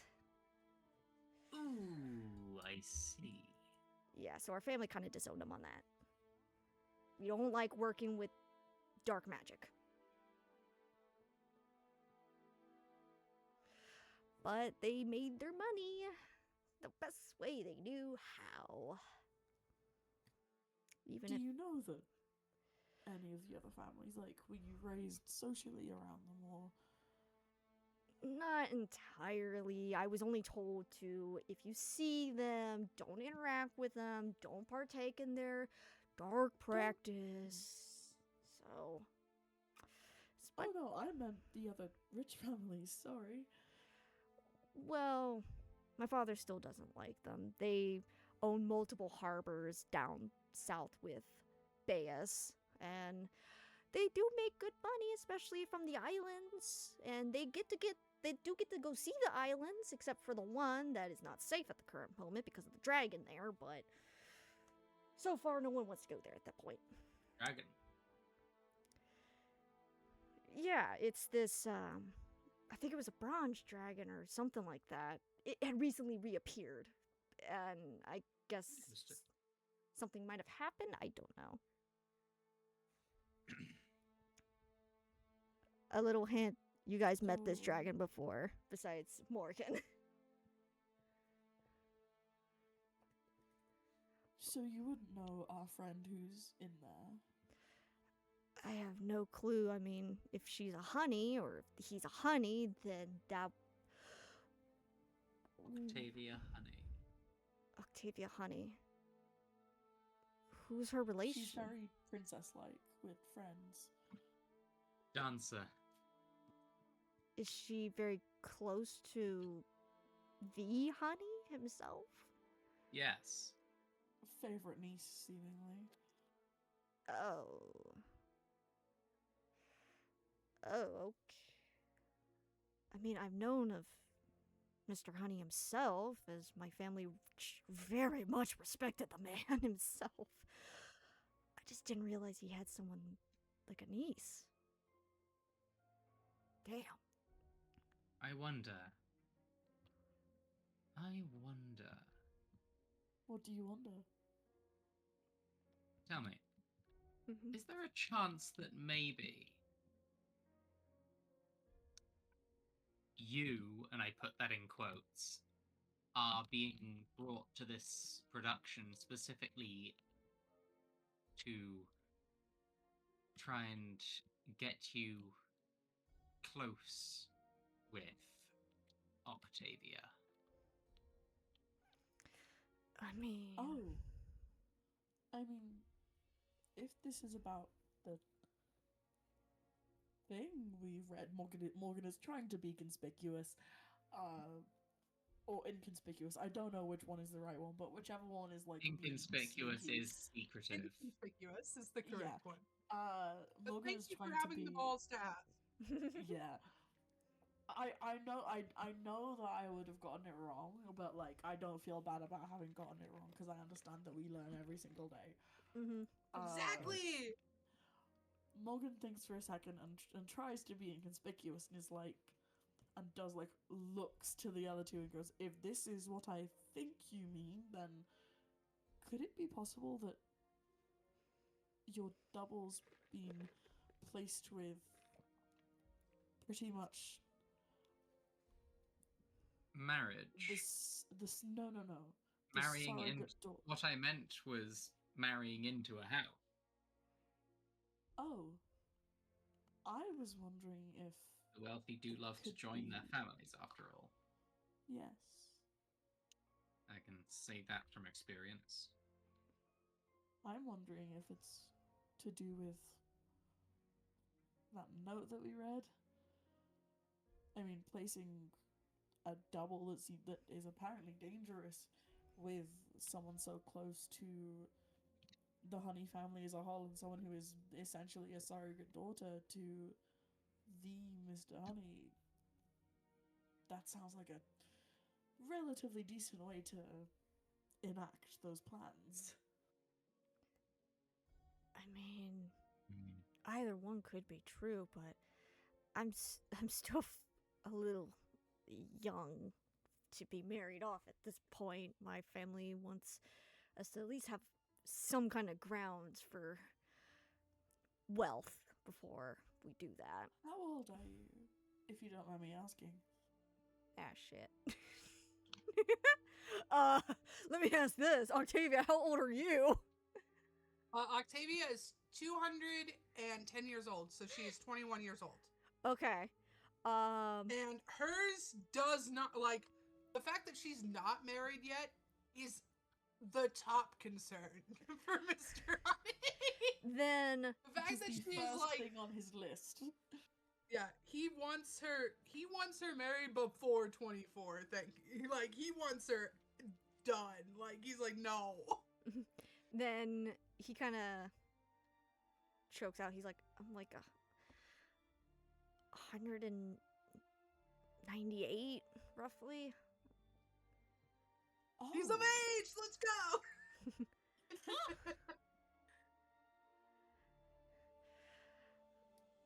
that is, even with aristocratic families, that is shockingly young to be married off.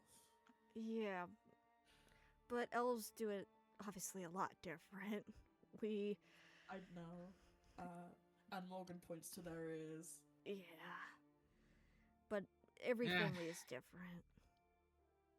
Same here. Suppose. You can say that again. Yeah. I've heard some families where as soon as the elf was of a certain age, they got married off because they had to do it. But my family was more money driven than anything. Hmm. But I suppose. mean, if this other Mine's me, more about the power.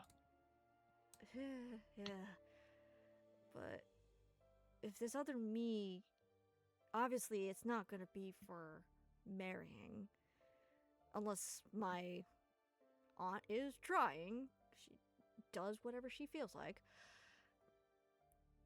And it could be for something far more nefarious. I mean, if it's a changeling, like you said, then it's hard to trust them at this point. It's hard to find a. Do you know how dangerous this double is? Yeah. From what I've been able to see of him, he's trying to think for a second. He's like, I've been able to track him this far, even with the changes that he makes. He seems very calculated in what he's doing, like he's on some kind of mission. Hmm. But he's Could it be self-driven? It's hard to say, honestly. He seems to be looking at things in his pockets every so often. Seems to be talking into something. It's like a stone of some sort. I can't quite read it. Ascending stone. This Ascending stone. motherfucker's wearing a wire. God damn. Ascending stone? Yes. That would make sense. It's, I mean, I'm not. Sorry, go ahead. I mean, I'm not all familiar with magic. I can't quite use much. I'm just a performer. And Was he not I wouldn't be taught? surprised if it was Melis who's putting her up with, again in quotes, you. Yeah. After all, she had a bit of a nasty example of a last one. Who he tried to get her with. I'm not so A man sure by the name of it's, Philip Hayther. Ugh. Him? I've heard that name. Our He's not. precious Octavia? Him and No, surely not. him and some of the I noble know. folk don't get along very well. He must be desperate. Yeah. But yeah, I like said with magic. My family does not do a lot of magic besides what we are gonna naturally gifted with.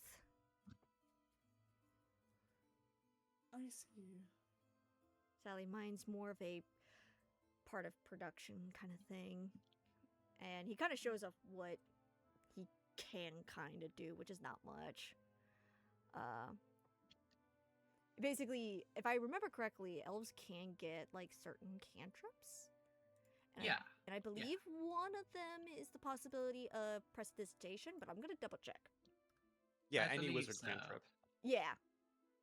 So he's able to show off that he can kind of do certain little actions with it. Close enough. Welcome back, Trobbio.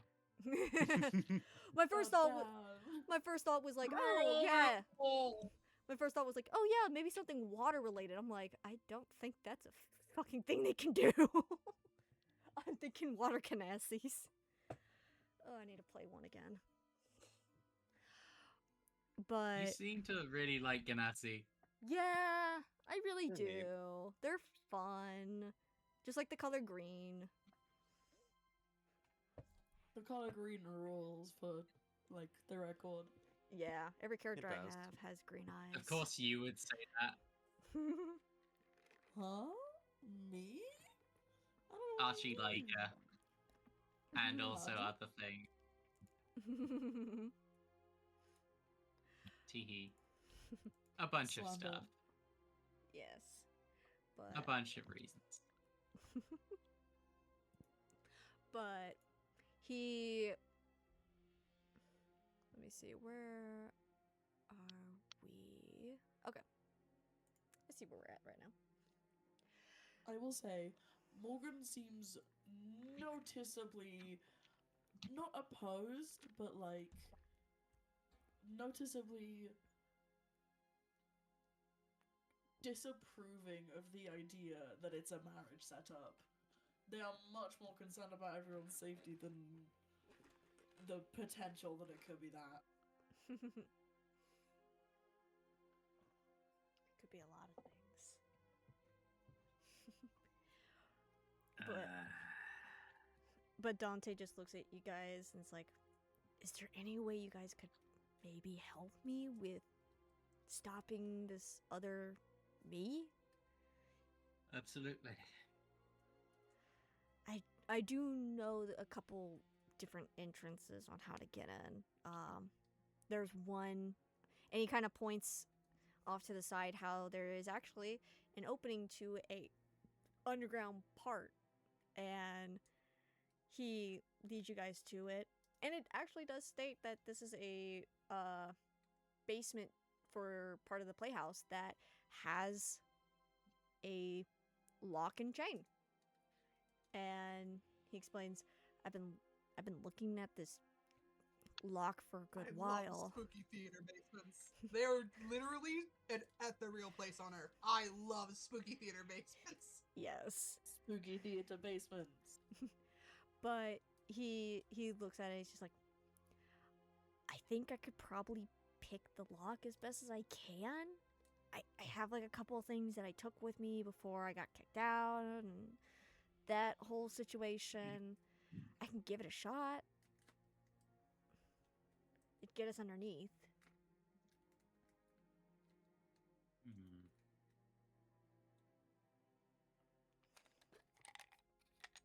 Underground again? It's just to the basement. I've seen it open every so often. People acting like there's nobody here, and it's like, you guys can't see the stupid cloaked figure. Bad eyesight. Kind of making fun of some of the people that probably work in the playhouse who don't have dark vision. Ah. And you see him pull out some very bad tools. But looks like it could work on the lock. How tools. Yeah. It's like, you guys want me to give it a shot?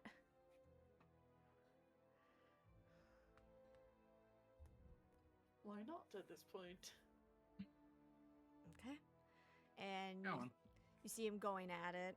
Let me roll this real quick.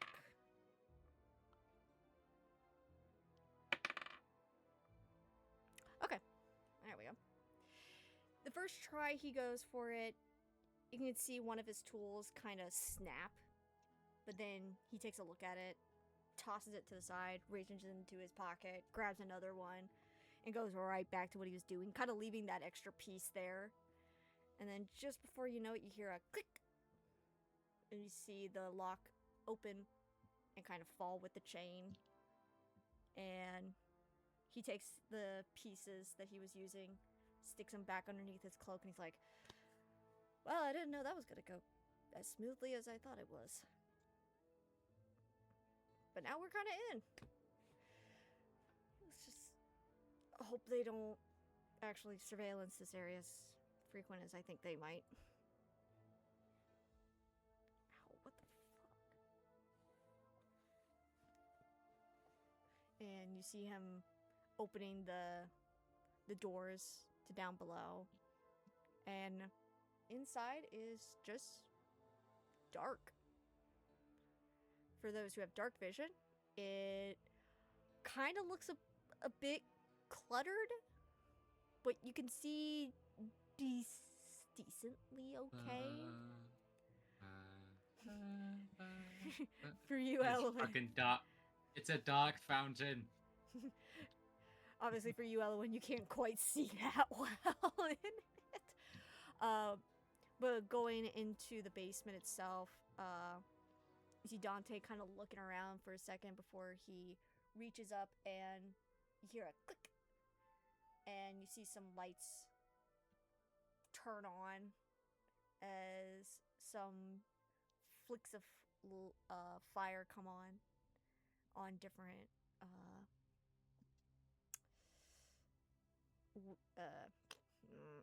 candle lights. And you guys are now kind of able to see in this little basement area. You see a lot of boxes, different shelving for different items. Looking at some of them, they are neatly labeled as propped items for some. Going to some of the crates, you see stacks and stacks, like multiple crates of paper and different clothing as well. Some that look very raggedy and others that look really fancy. But when you take a look at like the jewelry of itself, it looks fake. It's not real. You see a couple open boxes that have been labeled as accessories. Looking into those, you see that it looked like some clothes had been moved around inside. Somebody had been trying to get what they needed from this box as quick as possible without really caring to put the top back on or just to even put some of the clothes back in neatly. You see open workshop-like areas with leather, different tools used for leather work. You even see what looks like fake scrolls written in a nonsensical language that looks like it's supposed to mimic Elvish. You would notice on some of the scrolls, though, it's partially written in Elvish and others parts are not. So somebody was written Elvish and then just decided, why keep doing that? It's going to be gibberish anyways. It's a large space. It takes you a little bit to find and navigate through all of it, but you are able to find a very steep set of stairs that go up. And going up those, you're met with another level to this kind of basement-like area. Here, there's a lot more workshop. You see a lot more boards, different kinds of prop material as well. You see a couple places that look like people are working on stuff actively. You see some open paint of different colors. Looks like someone was working on some tree props. Others were working on building props as well. It all looks very recent. You see Dante taking note of it by touching some of it. And he pulls away. And it looks like he is messing with the somewhat dry paint. Kind of mushing it with his fingers a little bit. Before he rubs it on the cloak itself. Trying to get it off as fast as possible. Without really needing an insight check, I'll say he seems kind of sad, maybe a bit. I think a good word would probably be melancholy right now. Kind of longing for what he was once part of. Even if he No. wasn't doing it for the money or the true passion.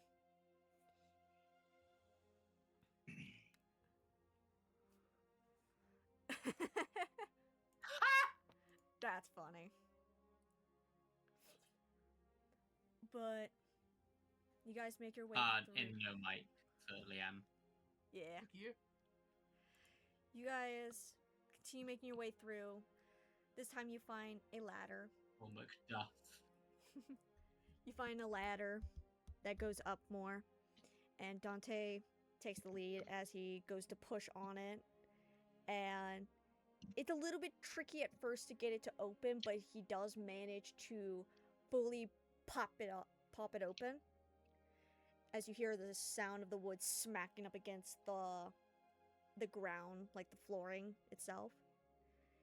And he goes up the ladder a little bit. You see his body turning every other direction. And he looks back down at you guys and he goes, I think we're underneath the stage itself. Like, I think they made a hollow stage. Because I can hear foot walk, the sound of feet walking. I don't know why I couldn't think of that.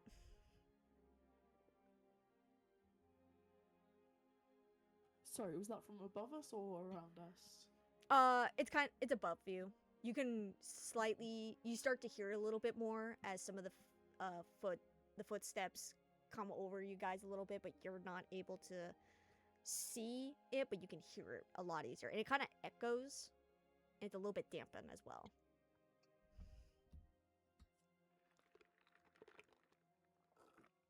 Morgan looks up and asks, "Oh, what's above us?" If I'm thinking correctly, they must have added a hollow stage. So above us is the stage itself.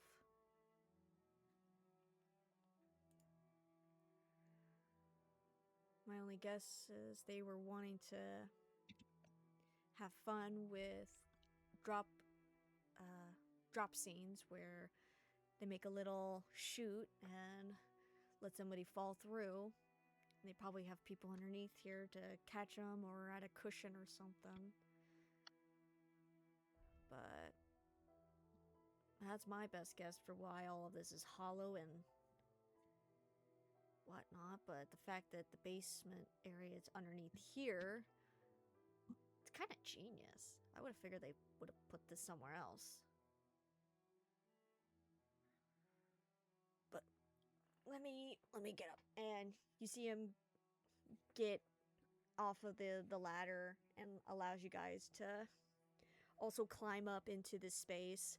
And for those who are over 6 foot, it's a bit cramped. You kind of have to slouch a little bit. Just so your head does not hit the flooring above you. So yeah. I can't remember. Is Auric over 6 foot or at 6 foot? Or a little I short? believe over, yeah, 6'3". Okay, so yeah, for you, you have to kind of slouch a little bit. That way you don't bump your head. Yeah, he kind of winces but doesn't say anything. Yeah. No. As you guys realize where you're located, Dante, it's also a little bit darker, but with the light source below you guys, it gives you just a little bit of light to see through in the little short area you're at, or small area you're at. But Dante, he's a man on a mission, and he is actively trying to find a way out of this space. You see him grabbing, like, the pillars, the wooden pillars, just to keep track of where he's at and to help him see a little bit better. Wait a minute. Okay, wait. So this area is dark, right? Yeah. Dante's an elf, right? Yeah. Help him see a little better. Hmm. Actually, to be fair, dark vision does make it low light, but is it like completely dark or? With the help of the light coming from below you guys, giving you just a little bit of, I don't know if it's considered low light. Is this guy the changeling? No, he was able to. Changelings don't have dark vision. Okay, okay. He was able to find the. Girl really thought she was onto something there. I can't remember what it's called when it's like a light, like a string light, where, well, not a string light, but it's like a. You know how in basements, like some basements or attics, there's like a string that you can pull on to turn on light? Oh, the cord. Yeah, the cord. Like in a lot of bathrooms as well. Yeah. Yeah, he was able to find that with no. It was a little bit of a problem just because it kind of blended Nice, in, nice. but he was able to find it without the Good, need good. of light. He's just using the pillars Good. just to kind of help himself.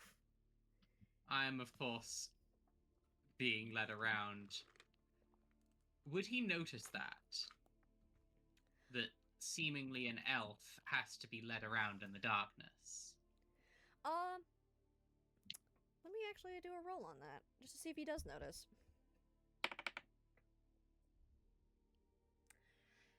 Because that should be ringing some alarm bells. He does notice. He probably will say something about it, but he is a man on a mission. He is trying to Yeah. find that fake Dante and probably kick his ass.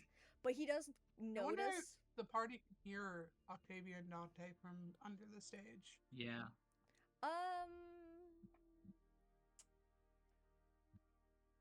At the current moment for you guys are not on the stage.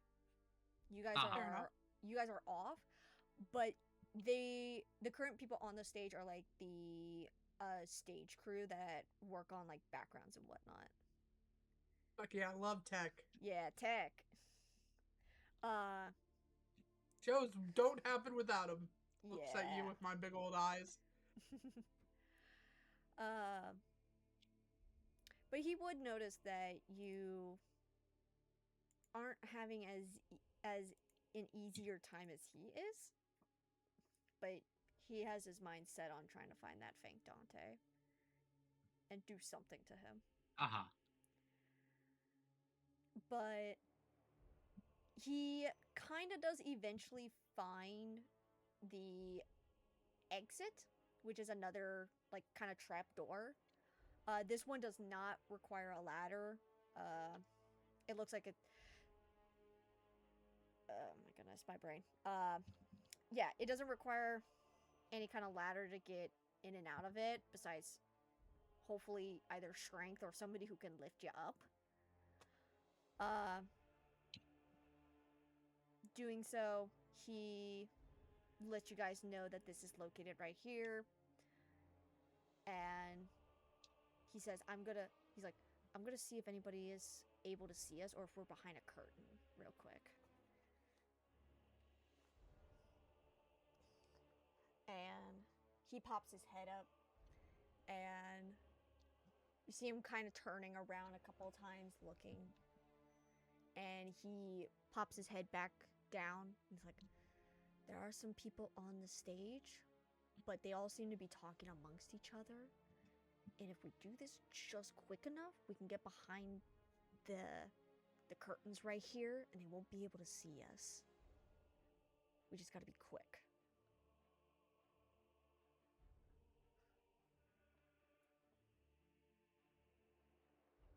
And then I think once we're off to the side, I think I was able to see another door that we could go through. I could see some light on the other side, so that could lead us out into either a room or a hallway or something.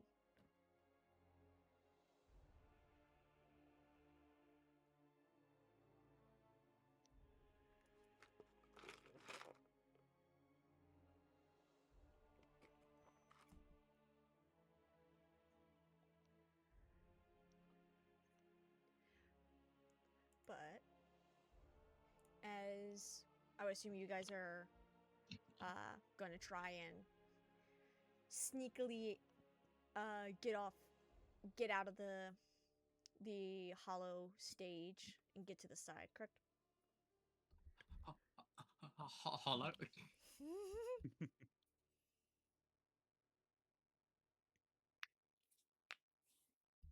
Yeah.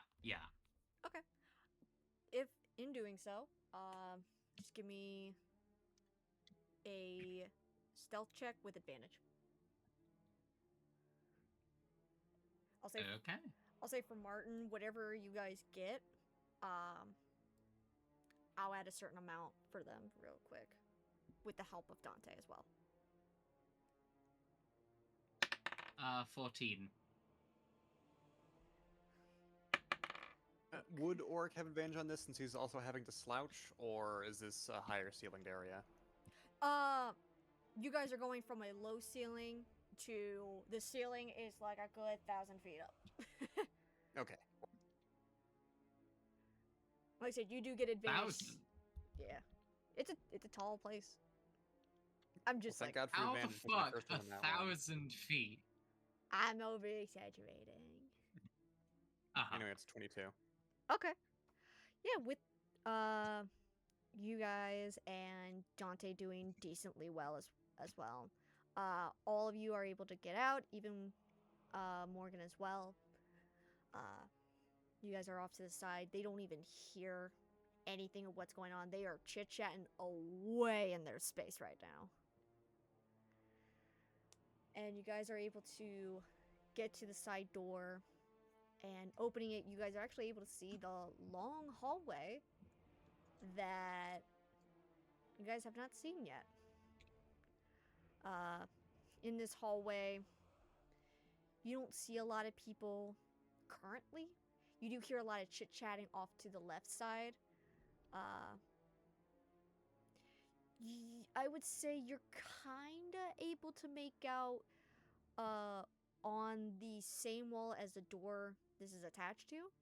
You're kinda able to see what looks like a archway that does not have a door at all, but what looks like to have some kind of curtain situation.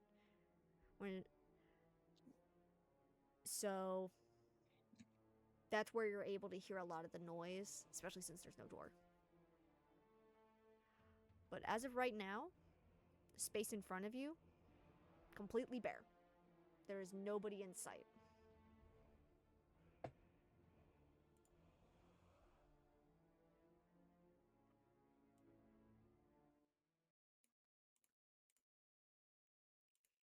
Hmm. I'm gonna take this time just real quick to do this.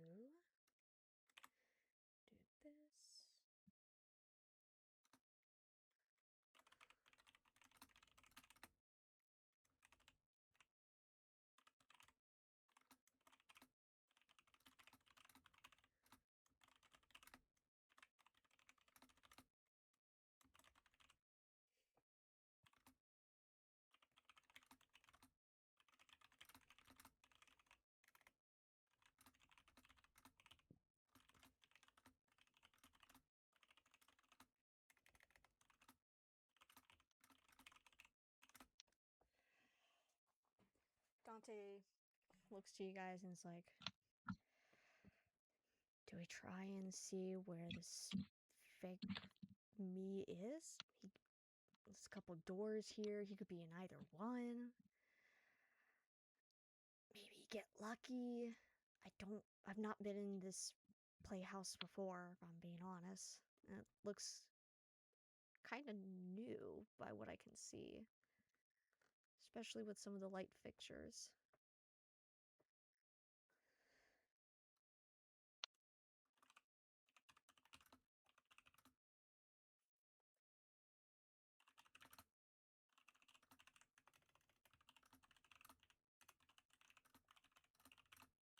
There we go. Martin's back.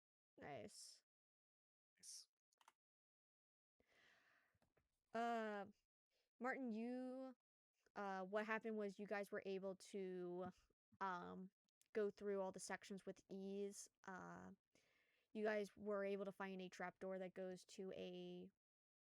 leads to the hollow part of the stage. Dante remarks on how he's never really No, we seen weren't waiting. Don't worry. It's okay. how he's never seen a hollow stage kind of like this, and his only assumption is maybe they're going to add possible trapdoors. That way they could do scenes with trapdoors. And we did roll to see if this Dante notices that Elowin is not like him, where he can like some of the others, where he can see in the dark with like the whole dark vision thing. And he does notice that, but he is a man on a mission looking for Dante, this other one. Luckily enough, with everybody rolling pretty good, you didn't need to roll anything to stealthily get out from the hollowed stage to get onto the main stage itself and to hide amongst the curtains. So there was that for you. I didn't want to have to try and roll anything, so I was just like, whatever everybody else gets, that works for you too. Past that, you guys saw that Dante noticed that there was a door that had some light underneath, so he only assumed that that was a way to leave the stage. And he was right. It does lead to the hallway area. You guys could hear some noise off to the left-hand side. And you guys were kind of able to see from your guys' perspective that there is a archway, not a traditional door in a sense. It kind of looks like some kind of curtain-esque, and that is where a lot of the noise is coming from. But as of right now, you guys are left to the hallway. There is nobody else. There are no other footprints, no other noises at all besides the people behind you on the stage doing tech work. And Dante is curious on if we should start trying with some of the rooms to see if the fake Dante is in any of those rooms at the moment. Thank you for the recap. No problem. Morgan thinks for a second and then goes, well, there are some things that I would appreciate a moment to discuss with my friends, if you don't mind. But you're free to go ahead. Oh, okay. Yeah, I'll try and be safe. If I find him, I'll try and call. I can make a very specific bird noise if that helps. Don't do anything too rash, alright? You got it. Your safety is really important as well. Thank you. And you see him starting with some of the doors to see if he can find the fake Dante. Mm-hmm. Morgan turns to the other two and goes, the trapdoor sounds like it's going to be related to the... Sorry, was it a murder or a kidnapping? In the note. Possible kidnapping. The kidnapping in the note seems like it could be associated with the trapdoors.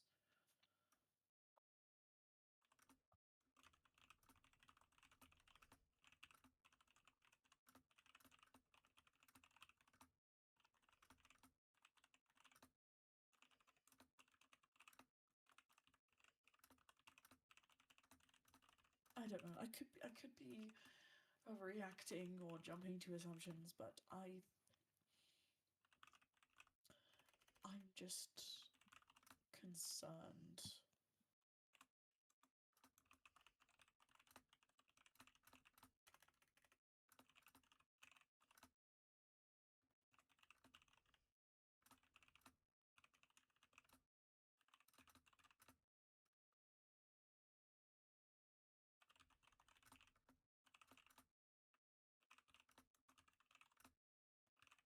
Obviously, I'm not physically around, but I think that sounds right. What does Yeah. Oric and Hmm. Elwyn Yeah, think? that sounds like it could be correct. Yeah.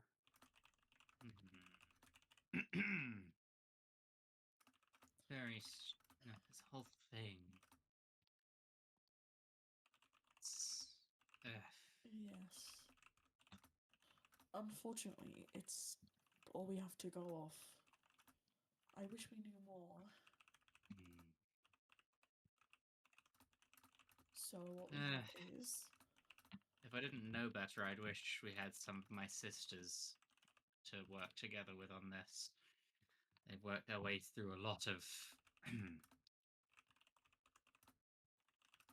murder plots.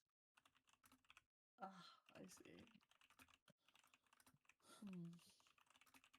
We know that there is a plot to kidnap one of the. Morgan looks around, just to make sure that no one is overhearing.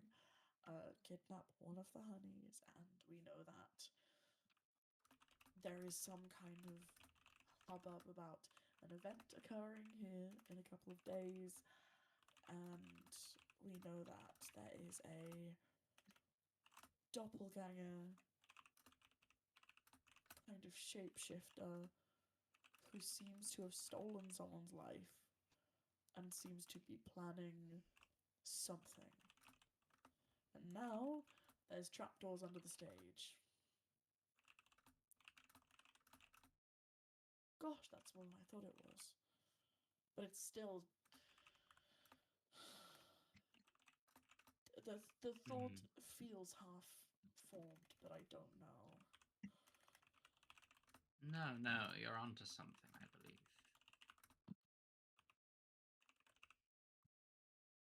I just feel terrible that. First off, I feel like we should get Octavia and skedaddle, but I also think that I feel terrible for Dante having gone wrapped up in all of this. If Dante isn't lying to us and actually trying to use us to get to the honeys and Octavia.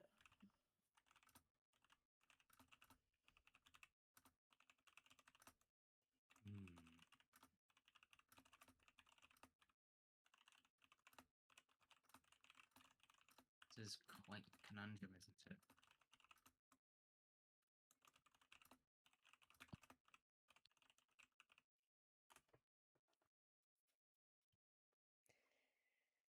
As you guys. Oh boy. I did not do this correctly. Come on. As you guys talk amongst each other about everything that has happened, especially with the letter, the possibility of the motive, seeing what could be done to help, especially Octavia in this mess, as obviously she has no fucking clue about all this. You, a little bit to the right, a couple doors down, you hear Dante make a noise. Like a gasp. A very large, loud gasp. Turning to look at him, he has a very expressive, shocked look on his face. And he was about to say something before he turns to look at you guys. And he very roughly motions towards the door with a look of, Uh-oh. What? Look! I turn immediately and face where he's looking at. Morgan walks over. You guys. As does Ulrich. You guys come over to where he is. And in this kind of like a dressing room that has multiple makeup desk, and it looks like there's like a couple racks of clothing, a couple makeshift beds that people could sleep on if they need a rest. You see the other Dante talking to what looks like, at least for Elwyn, you know what changelings look like. For others, you've seen, at least for Auric, fuck. For Auric, you've met Fosk. For Morgan, I don't know if you've ever seen a changeling before. Nope. For you, Morgan, you don't know what. No. Oh. Correction. Morgan will have seen changelings. Just Okay. Oh, very I mean, once. me. Yeah, Yeah, good point. that is a good point. But you all see, You've seen my base form. yeah, you see the other Dante. His form's slightly morphing, just a little bit, like he was just in the middle of being in his other form and have hurriedly changed back into his Dante form. As there are about what looks like four other changelings in the same room as him. All with a look of, oh, shit. We just got caught. Retro Raggy. Yeah. Yeah.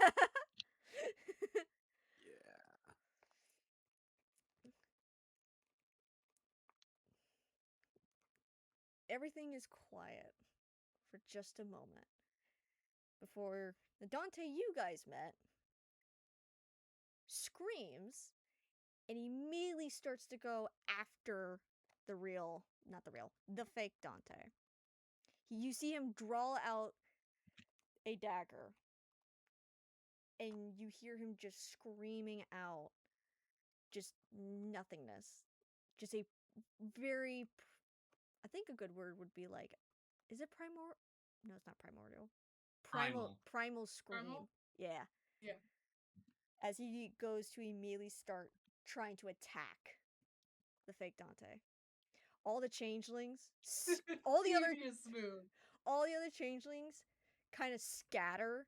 Some of them climbing shit, trying to get a high advantage. You see one opening up the window and leaping out of it, trying to get away. Others going underneath the beds to hide. You even see one trying to open up this crate, like this chest, trying to open it and then realizing that it's locked and kicks it as hard as he can, and then eventually just goes out the same window. And all you can see is the real Dante and the fake Dante now wrestling on the floor.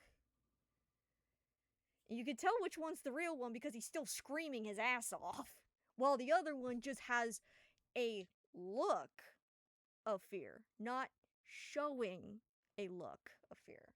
I like to think that there's like a difference, at least for me. Fair. It's like difference between, oh, I look like I'm in fear, and then I'm actually scared shitless. Yeah. If I can do something here, Yeah. Auric will cast a web to try and just hold the two of them in place and get things to calm down for a second. Okay. Is there anything I have to do against that? I have no. I know. Yeah. I know there's. I believe something. Each creature.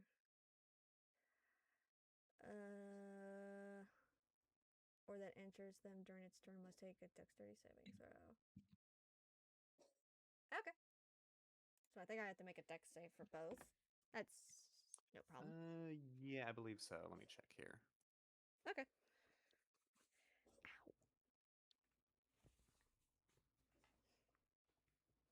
You know what? I got two of these dice. I got two. Yeah, dex save. I got 2d20s for this one. I can do it. For the real Dante. Oh yeah, he can't get out. The other one. What's the AC? 16. The fake Dante cannot get out. They are both stuck. Nice. The real one does try to look at you guys as best as he can. It's just like, come on, just let me at him. All it takes is one strike. I can get him. As the fake one just looks at you guys and His eyes are wide. He looks like he wants to say something, but he cannot. His mouth is what could only be assumed to have been just shut. He cannot talk. It's like the whole I wish to scream, but I cannot. Or however that I phrase have no goes. mouth, but I must scream. Yes. But he does have a mouth, but he cannot scream.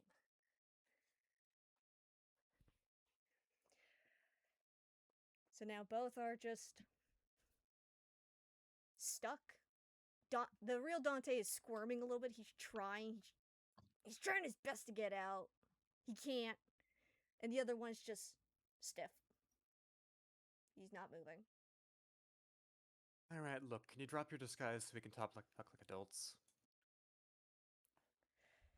The fake Dante kind of looks between everybody, looking at the real one, then at you, and then the others.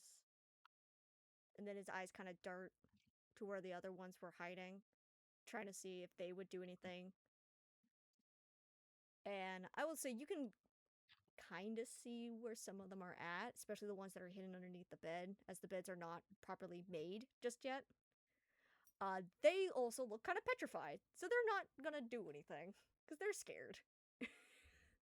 But he does eventually, very loosely, drop his look, and you can kind of see that he did a really good job of looking like Dante. His only fault was that his face became a little bit more angular as he dropped his form. So it looked like he had to soften his face just a tiny bit. That way he could look like the real one.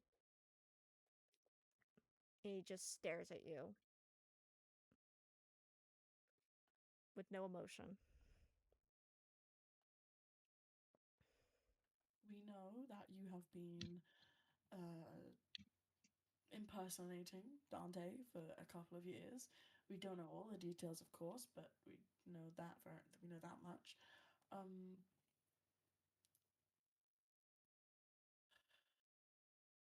First off, what was your aim? What are you doing? He just kind of stays there, not sure. They're not sure what to say, or that he's not able to. I'll say for you, Elwyn, Yeah. a little bit of lore for you. Yeah. Many years ago, for changelings, they have used to be able to have free will. The big problem was, due to how portals work in my world, changelings at the same time were leaving in mass amounts of numbers to get away from the Shadowfell, as their creator is not a good one. He created changelings for his own doings, as he is not a very good creator at all. The history of how this being came to be is very mysterious. For your family, they have been disconnected from what you know from this Dark Lord for many, many, many, many, many, many fucking years. That you know of. You do know that at some point, this creator took away changelings' free will. They have no autonomy to themselves. Whatever they do, they have no control, as that part of them is gone. And that whatever these changelings were up to must have come from something else. Some other being. Usually, I'd say. I was gonna say usually like loss of autonomy would scream Mr. Honey, but obviously he's not in on a plot to attack his own family. Yeah. Yeah. Which Or is even fascinating. So to you, with being a changeling, knowing the history of changelings, knowing that the Dark Lord himself took away the autonomy of changelings themselves so that they were more of just a vessel for him, you can only assume there is a connection with him.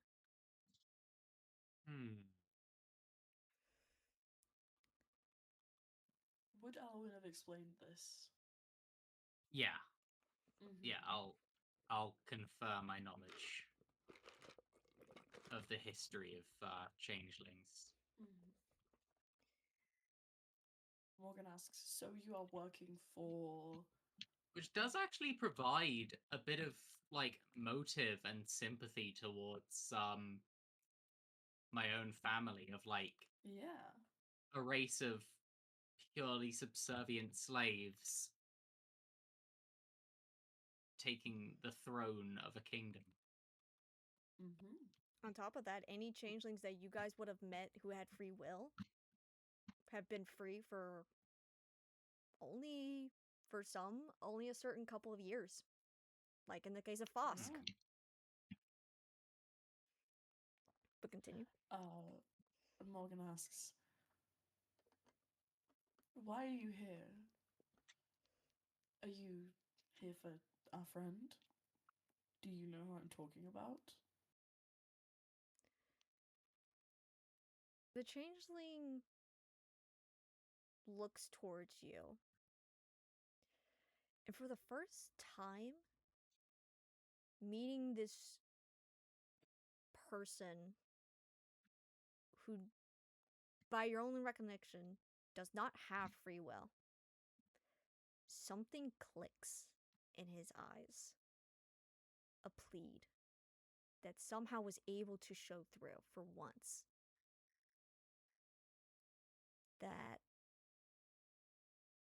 he wants to say something, but he is kept back from it.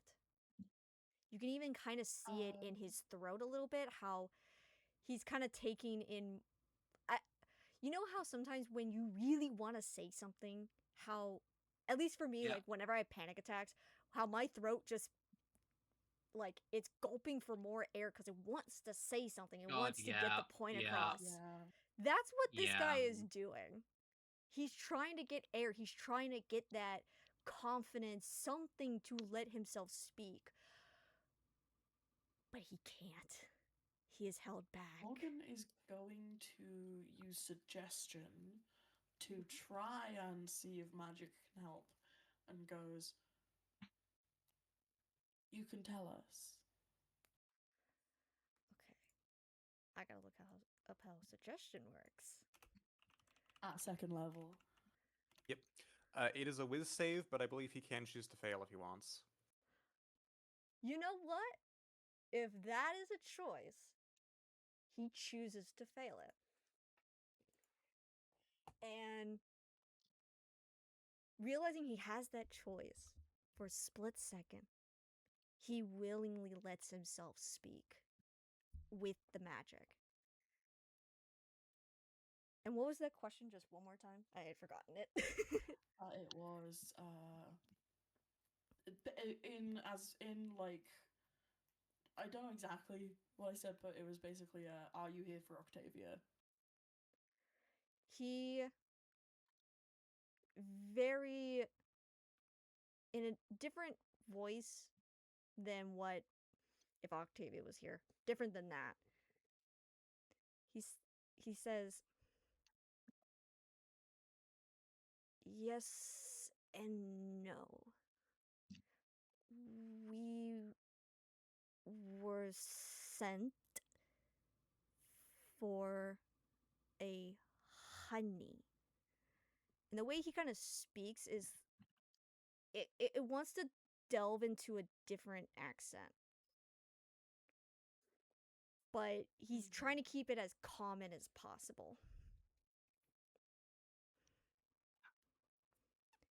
He Morgan tries let me get the sheet up again.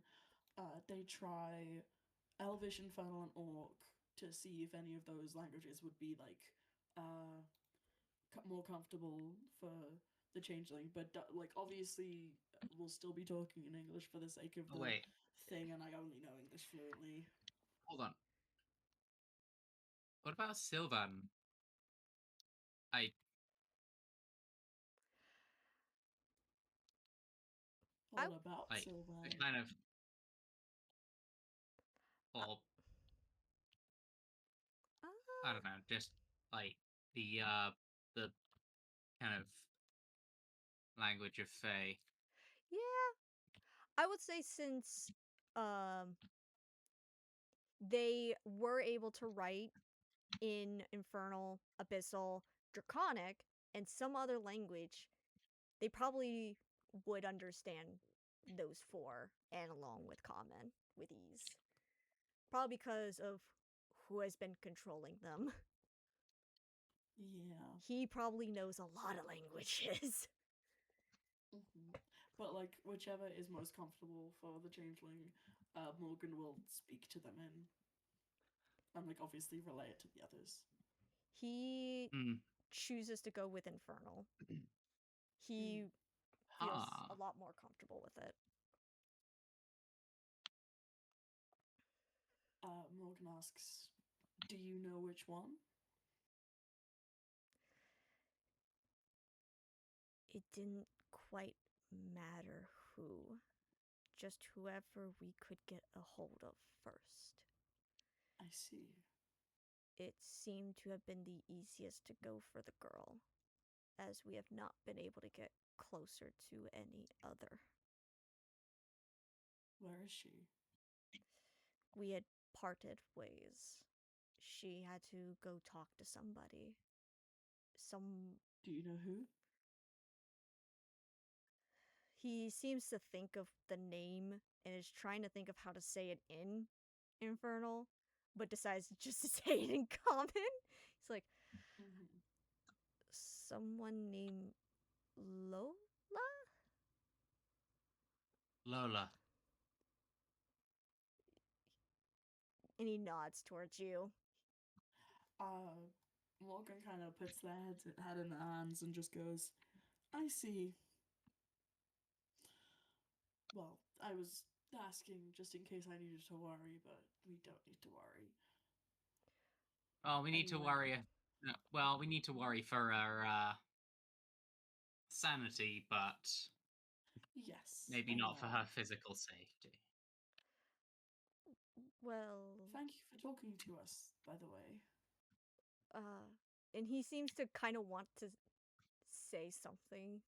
Since he now has like the will to kind of say it, he kind of looks at you all. It's just like her room, box,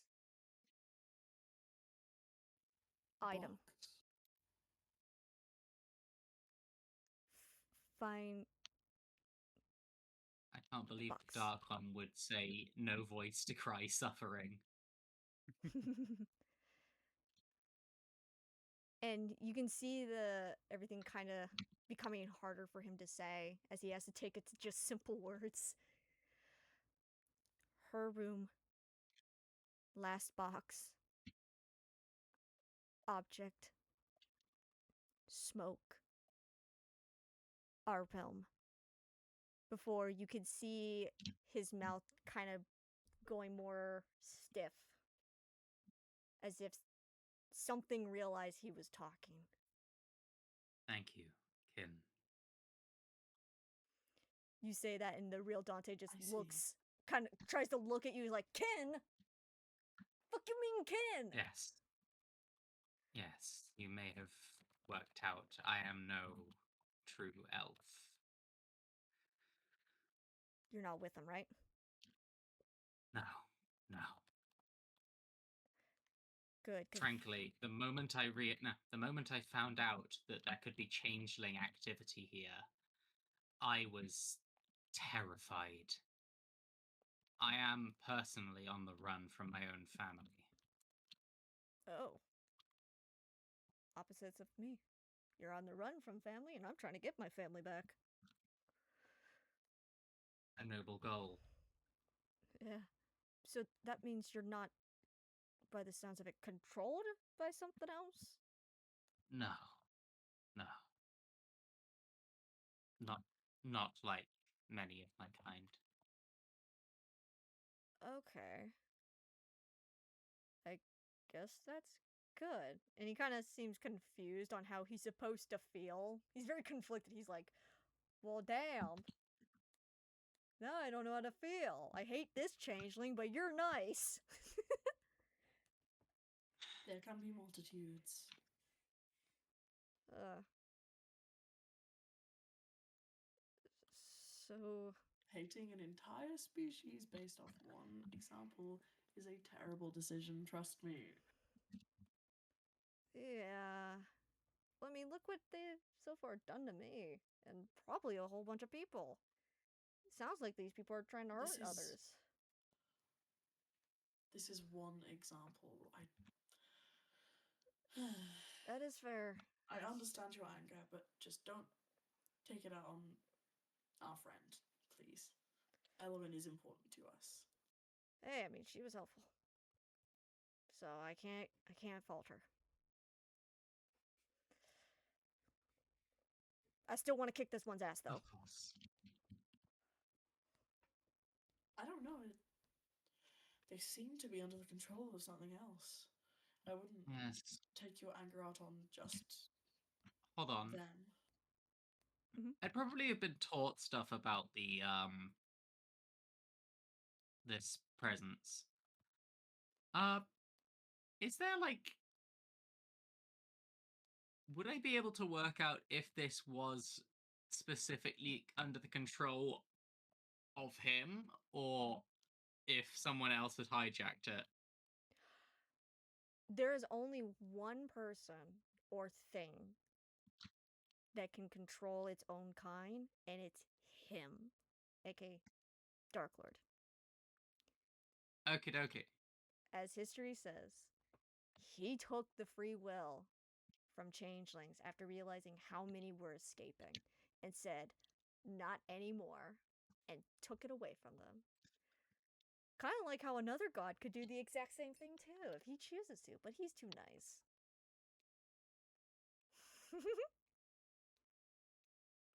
I like making morally gray characters and saying they can do anything. Exhibit I can A. do anything. Yeah. Exhibit A. One god who has done it, and another that could. One who's evil, and one who's, well, he's there. Well, he's there. You guys know who he is. You've met him. Wah, wah, wah, wah, wah, wah, We all wah, love wah. him. I need to make a fan art of this guy. Of life. Fana, Well, you are the creator. It's art. That is true. I am his creator. Oh. I You know. can be a fan of your own character. Oh yeah, I truly Good am. I make point. fan art of Crick almost every day if I could. I love her. That's my girl. I'll say, in the midst of all of this happening, as you guys are talking and getting the notion that there is something in her room, aka Octavia's room, Octavia, very quickly, you and Lola are walking together, having tried to see where your uncle was and finding out that he is not in the playhouse at the moment, and he seems to be preoccupied with some kind of activity with some other elves in the area. Something very important that, from Lola's telling for you, might have to do with that other blue coin that you were given. Or blue material. She explains that there's a possibility that your uncle is going to be part of something really grand happening in Thea, hopefully at some point soon. And that she's actually not in the know of some of it, sadly. Well, that's interesting. Yeah, it's very weird how normally I'm part of a lot of things. I don't understand why I'm not on this one. Maybe he doesn't want too much to get said. I don't know. But he knows what he's doing. I can't fault him. Everybody has secrets. She nods. As you two are walking, heading back to where you had left who you assume was the real Dante, you see that the door to where he had entered into is open, and you can hear some talking on the inside.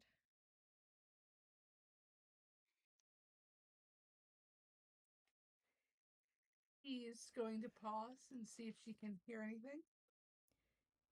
You hear your friends talking amongst each other, talking about what had been recently said about some dark, unknown being having taken somebody's free will away from them.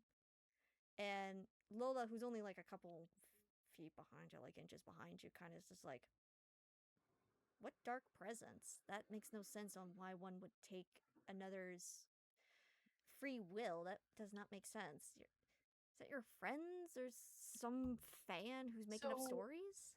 This is gonna be crazy, right? Because Octavia doesn't like to be deceitful, but she knows for the sake of her friends she has to, right? So she's gonna Well, I have no idea. I think they're just rehearsing a different show. I don't know what show they're gonna be doing, but whatever it may be, it better not pertain to us, because I don't want to involve weird stuff. She nods. Weird It, stuff. Shut the it fuck wouldn't be good for the reputation. If you need me, call for me. If I see your uncle, I will come find you, okay? Of course, she smiles. I'm gonna just go make sure that I have everything. Okay. And you see her turn, and she starts heading off to where there's still some noise from this other area at, and she disappears. Octavia's gonna fake out. She's gonna walk as if she's heading back to the rooms and stuff. And then the second Lola's out Hell of vision, yeah. she is sprinting to where her friends were. You Sneaky. You go, girl. you Get him. you head into the room where your friend's at, and you see a scene that is crazy as shit. You see your friends talking to Dante and this other person who kind of eerily looks like Dante, but as a changeling. You see the window open, still open. I would also say you probably see the changeling that's trying to stay hidden above, hanging off of some kind of shelf or something, as best as they could. And you see another one that's hiding underneath the bed that is not even made, barely even trying to hide, as he's trying to watch his friend, as both the real Dante and this other one that looks like Dante are in a web. It is a chaotic scene that you have been witness to. What's going on? Octavia, hi. Do you know this person? And Morgan's gesturing at Dante. Yeah, that's my co-star. Okay, so your co-star is not Dante. Yes, your co-star appeared and was seemingly called Dante, but that was in fact a changeling under the control of the Dark Lord, pretending to be Dante to kidnap one of your family members, specifically you. Oh. Oh, wow. And she like kind of sways a little on her feet and blinks, and she goes, "That's huh." I know. I'm sorry. No, it's alright. Why would they do that? Why? Oh, I haven't quite figured that out yet. We haven't quite figured that out yet.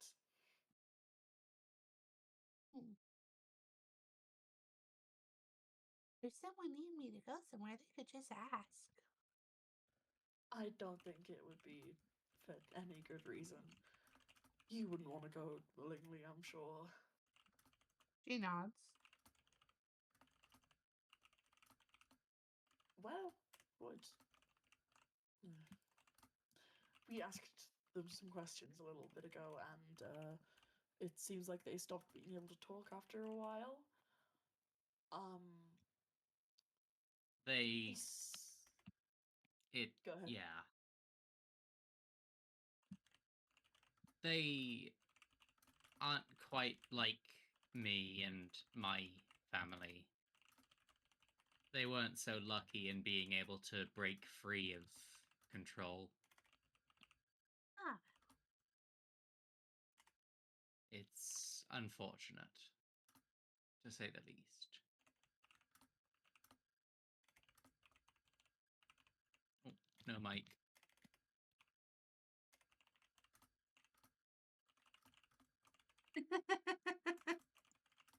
She goes,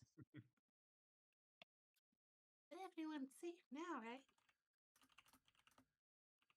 We don't know, is the problem. No, not no mic. Hmm. I thought The I last thought that was no thing... mic. No, it was session notes. Oops. You're all good.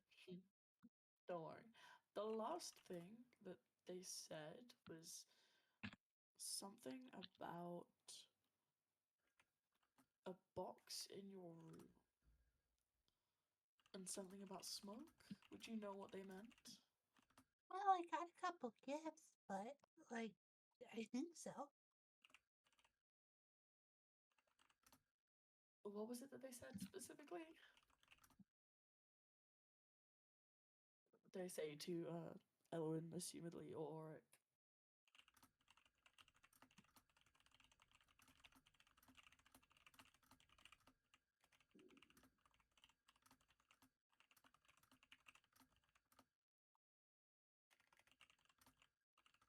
What specifically was it again?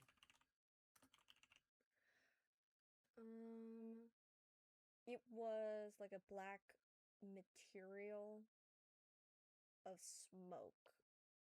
Like, had smoke.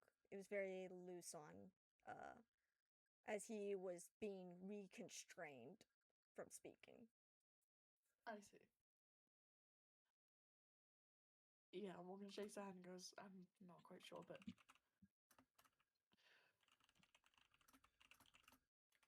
there's a box that you can't trust, and assumedly you might not be able to trust any of the boxes unless... I don't know. What do you know about it?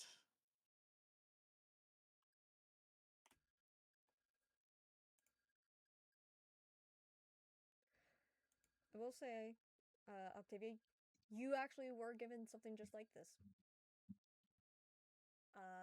he reiterates that.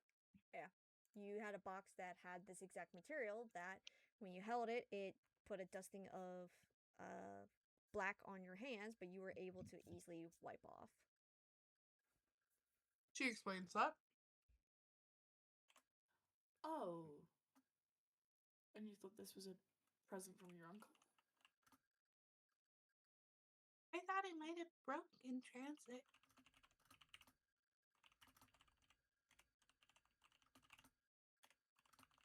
What's even going on anymore? Things do tend to get a lot more complicated when there are changelings involved. We have a way of doing that. Do we think someone's pretended to be him? Pretended to be Milas? She laughs. Yeah. No, just... they could never, no one could ever impersonate him. Well, I suppose personality, but yes. Visibly, it could be possible. Mm, And you don't need to be a changeling to imitate handwriting. oh, she shakes her head. I don't even know about this letter. I just barely heard.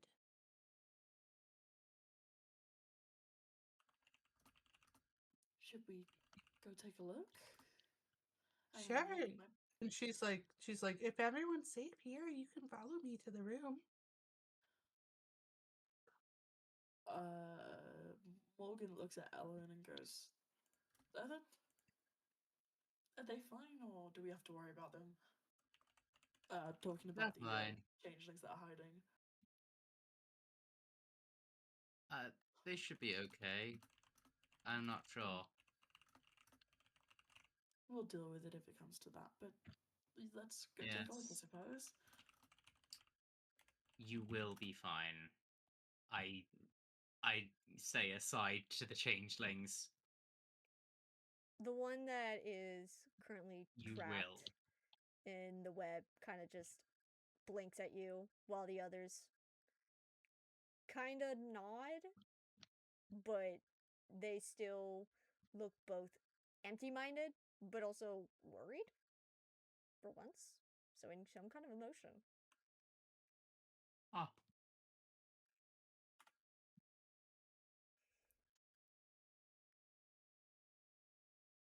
Damn. Let me see.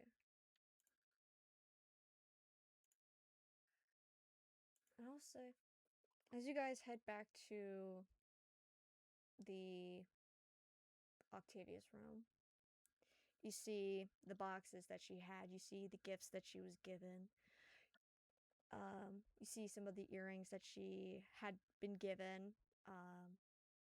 See a couple of the boxes that are now empty as she had taken them. And you do see the black object.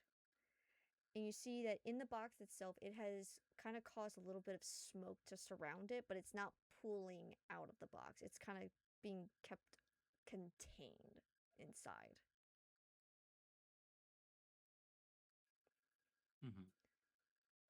For you, Elwyn, what would I need you to roll? What would I need you to roll? I don't know if it would be a history or... Tell you what, you can pick between either history or investigation on this one. Or would it be wisdom or intelligence? For I think remembering. history would be good. Okay.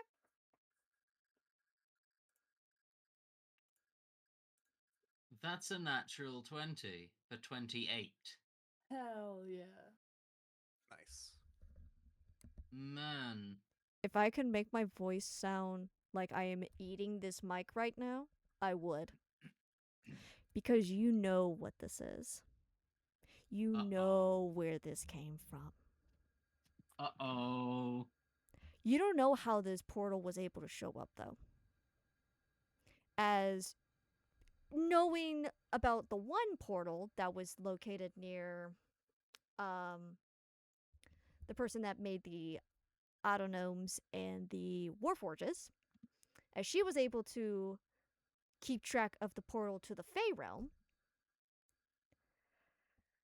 the portal for the Shadowfell, though, if you thought the portal for the Fey realm was chaotic, this thing is far more chaotic and hard to keep track of. Even for changelings. Even for anybody who was trying to keep track of it. This thing appears whenever the fuck it wants. Oh boy. This comes from that realm. This is a piece of it.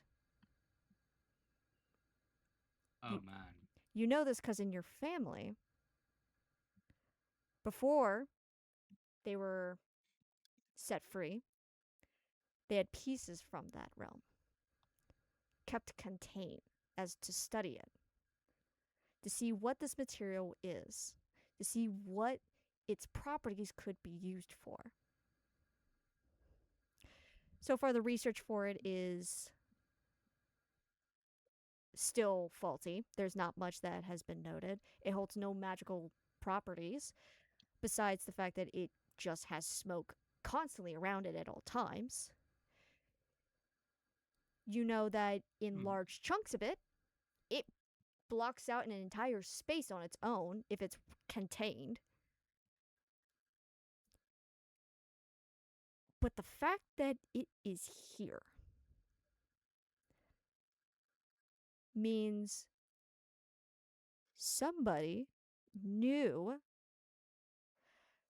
that Octavia's uncle was going to probably give her some gifts, found the exact same box, wrapped it the exact same way, and hid that material right there for her to find. It's fucked up. Now, like I said, not much is known of this material that your family knows of, as you guys have been probably studying this thing for a long time. Yeah. You've already ruled out the magicalness of it on Okay, itself remind me as well. specifically, like, the details of the material. So the material itself does not do anything magical. Mhm. But when it is contained, whether it's in a box, whether it's clear or not, it will constantly have this black smoke around it. When it's in large chunks and in a glass container, you cannot see inside that container at all. So it makes Ah. containers opaque? I think that's the word. Yeah. What does it like do when it comes in contact with a person? When you held it, did nothing. All it did was leave a trace of black debris that was easily able to be swiped away. But like, that's invisible light. Does it do anything in like UV? Does it like mark a person? So far, from what your family has been trying to gather, it could either be used as a component for magic or potions or it's some kind of component. Could be useful to bring along. Study a little. What would the purpose of gifting it to her be then? If it's virtually like it does not stain, it does not It doesn't infect. do anything that we know of. Yeah. Nor that my family knows of.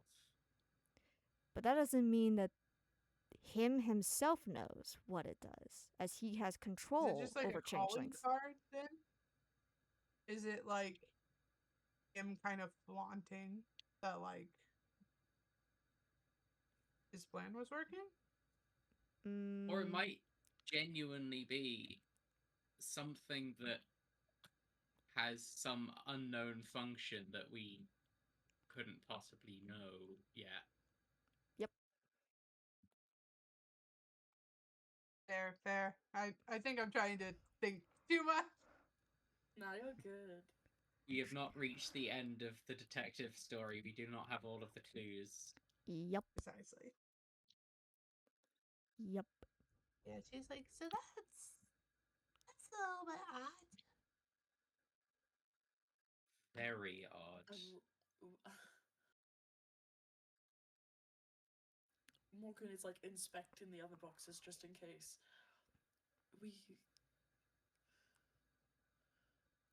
I'll say the other This boxes is are very much normal. It depends on if Octavia shows what the other objects were. Because there She were... showed everything. She stressed all three of them. She showed Yeah. everything. She explained everything. Okay. Then yeah, you would show them the flower agate that you were given, which is a normal stone. You would show them the little, basically it's a little handheld radio that was made for you that he's been testing out. And then you would show them the blue glowing material that was made into a coin that even for you guys, no clue on what this thing is. It doesn't do anything when you hold it besides glow. And you don't see what the value could be in it, at least for now. And Remy, what was the color of the shard? the blue, Yeah, the little shard of stuff. was it the coin or the Blue. The The aglet's blue. The The coin earrings itself. are blue. The coin itself is blue. like smoky thing. Oh, it's Black. black. Uh-huh. Ah, okay. They are not of the same material. Like I said, this blue material is something from something else that I'm bringing over here because I think it's cool. Oh boy. It's my favorite thing because, like I said, I have characters in that setting that don't use it at all. They have no purpose for it. Why they have so much of it, who knows? But yeah. And I will say, it's getting late. I will say you guys can just deal with whatever you have at the current moment, which is the just the materials of itself right now. Mm. You have So everything we just have right here. the material, we have the changelings, we have the plot to kidnap a honey, anyone will do, and we have the dark one.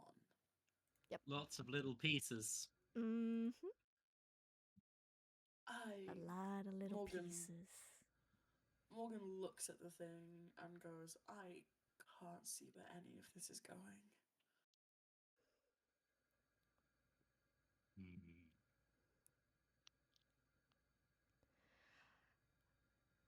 I Are will you okay, Octavia?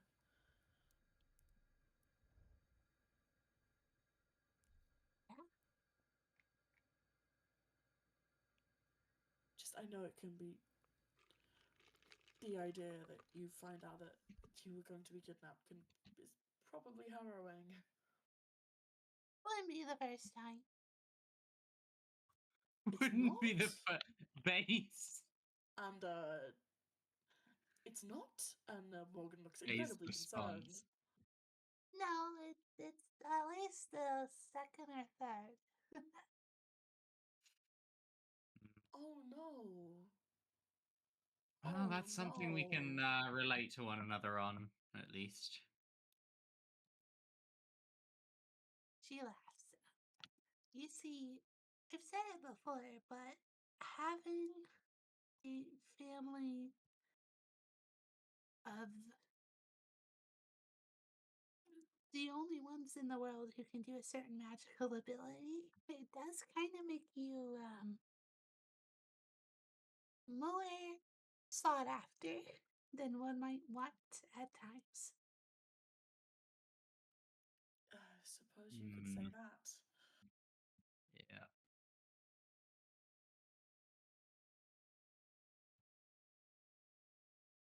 She kind of laughs and she still has her rapier. It's not on her obviously because like Lola would not be letting her carry a weapon around. But like it's She still in the hates corner of the room. whimsy. She hates whimsy. She hates women. God No, forbid but women she do anything. exactly. God forbid a woman do anything. But no, she's like, it's actually very fun. It's pretty normal. Morgan nods and looks at the other two. We should show her the note, shouldn't we? That's probably for the best, Yes. yes. You know, Shocked we she haven't goes, done it I would like already, to see it. Oh, I get to show It's, you guys the full note now. Yay! Nice.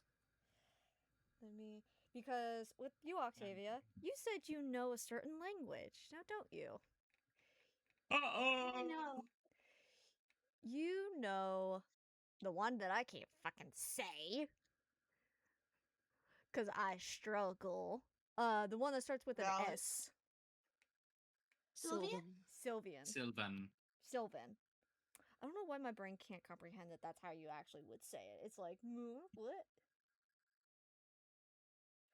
So this is the full note. As you are able to mostly read the last part, Octavia, that says, the potion on them. Don't fail us or him. She reads that, she looks over, and she gently hands the letter back, and she goes, I think their plan might have already succeeded. How so? Uh-oh. This part here, and she reads it out loud for the party, and she goes, it basically, my Sylvian's very loose, but it's effectively just wanting to get the potion on one of us, and I handled it earlier. All you've ever handled No. was material. Oh, that's not the potion. Yeah, there's a potion. She Somebody has goes, a potion. I might be incorrect. Well, if you have like a loose amount of knowledge on Sylvan, then We it love could, her. It could be easily misinterpreted as like a different language, as a different part of it. We love our She looks super at it and clever but squints her eye. infantilized queen. She looks at it and squints her eyes, and she goes, oh, this word isn't material, it's potion. My bad, nobody panic. Oh, Well, that's good. mildly better, yeah. So, do we just look out for a potion? Or hope they haven't gotten to someone else first? Oh, let's see. And she decides to, she's in her thinking era, right? So she's sitting at the vanity and she goes, If they're looking for one of us, In her there's- thinking era. Yeah, she's like, if they're looking for one of us, there's myself, obviously, Milas, Asteria, Cameron. and does she know about Oleander? She should for this continuity, right? Yeah. And Oleander. There are 5 of us possible, 3 of us in this city. Well, actually, 4 of us in this city. Well, she pauses. There might be 5 of us in this city. Might be? Might be. Oleander is a little bit of a sewer rat. He likes to run around places. I see. But I know I'm here, and I know Milas is here, and I know Asteria, my mom, is here, and I assume Cameron's here. So that's at least 4 out of 5, if not 5 out of 5. Yeah. This. You said it says. Find the powerful, honey? That must be referring to your uncle. She reads it again. She goes, yeah, she's saying this in Sylvian. She has powerful people, city, some powerful mages ranging from scaly to immortal, so far chances are better with elves, specifically a group called Honey. And then she tries it again. I'm taking over. This is a nice song, showing up couple of nights. It does say powerful, but I mean, obviously, I'm a little biased. I think the strongest out of all of us is Milas, but I don't know. Imagine Octavia. Not Octavia. Imagine Oleander's just randomly incredibly powerful. Oleander is god Oleander tier. not skilled. Mm. Well, she wouldn't say not skilled. She goes, Oleander hasn't been trained the way I bet. I And see. Cameron Oleander is a is bit more loose with his magic, and obviously, I think Asteria might be a little bit rusty. Mm-hmm. But I think it would likely, if not to put myself of importance, but I think if one was to scale out whose level, it'd probably be Milas and then myself. Well, no, it'd probably be Milas, Cameron, then myself. No, and she goes, it'd probably be Milas, Cameron, Asteria, myself, and Oleander. Talk so down about yourself. I'm sure you're up there. She shakes her head. I'm just trying to be realistic. But the bit about the potion. Mhm. What is Yeah. your uncle meeting anyone new at the moment? Oh, Like, oh no. And she kind of has that like look of realization. And she's like, yeah, he's supposed to be meeting with like a group of elves. We should probably run after it and we see should what's do going on. that. Yes. Whoa. She That's a grabs. problem. She only has 2 hands, but she tries to grab all 3 of your hands. So 2 of you are getting dragged by the same arm. And she's Oh, running with all of you. Nyum. And I'll say, Nyum. with that, we're going to end session. evil! Oh You're no, that's evil. Wow. cruel. Oh, fuck. Are we gonna be fucking rescuing Miller's honey? Oh my god, the Aw. Miller's Honey Rescue Mission. Change That'll be of the second plans. time. That'll be the second Goodbye. time in one of our fucking campaigns that we have rescued Miller's honey.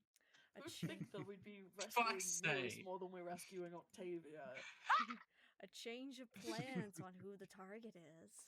A change? Your plans changed? Readjust someone your needs to, like- suspect or your target. What is the like superficial saying? It's like readjust your target. Your new target is this. Go. But yeah, that'll be the end of session. I will be right back. Evil, Wonderful, nasty, thank you. horrible. Yes, but then This I get was to so good. then I get to tell you guys what the blue material Awesome is. return to form. Yes, yes. I will be right back. Wow. And with that, we end today's session. I hope you guys really enjoyed it. I really did. I thought I was gonna end session like a couple minutes ago, but I did not. Next session, we're hoping on a little bit of an adjustment for session. I might have to ask the group about this, but we're gonna see. So I hope to see you guys sometime soon. I will see you guys later. Bye bye.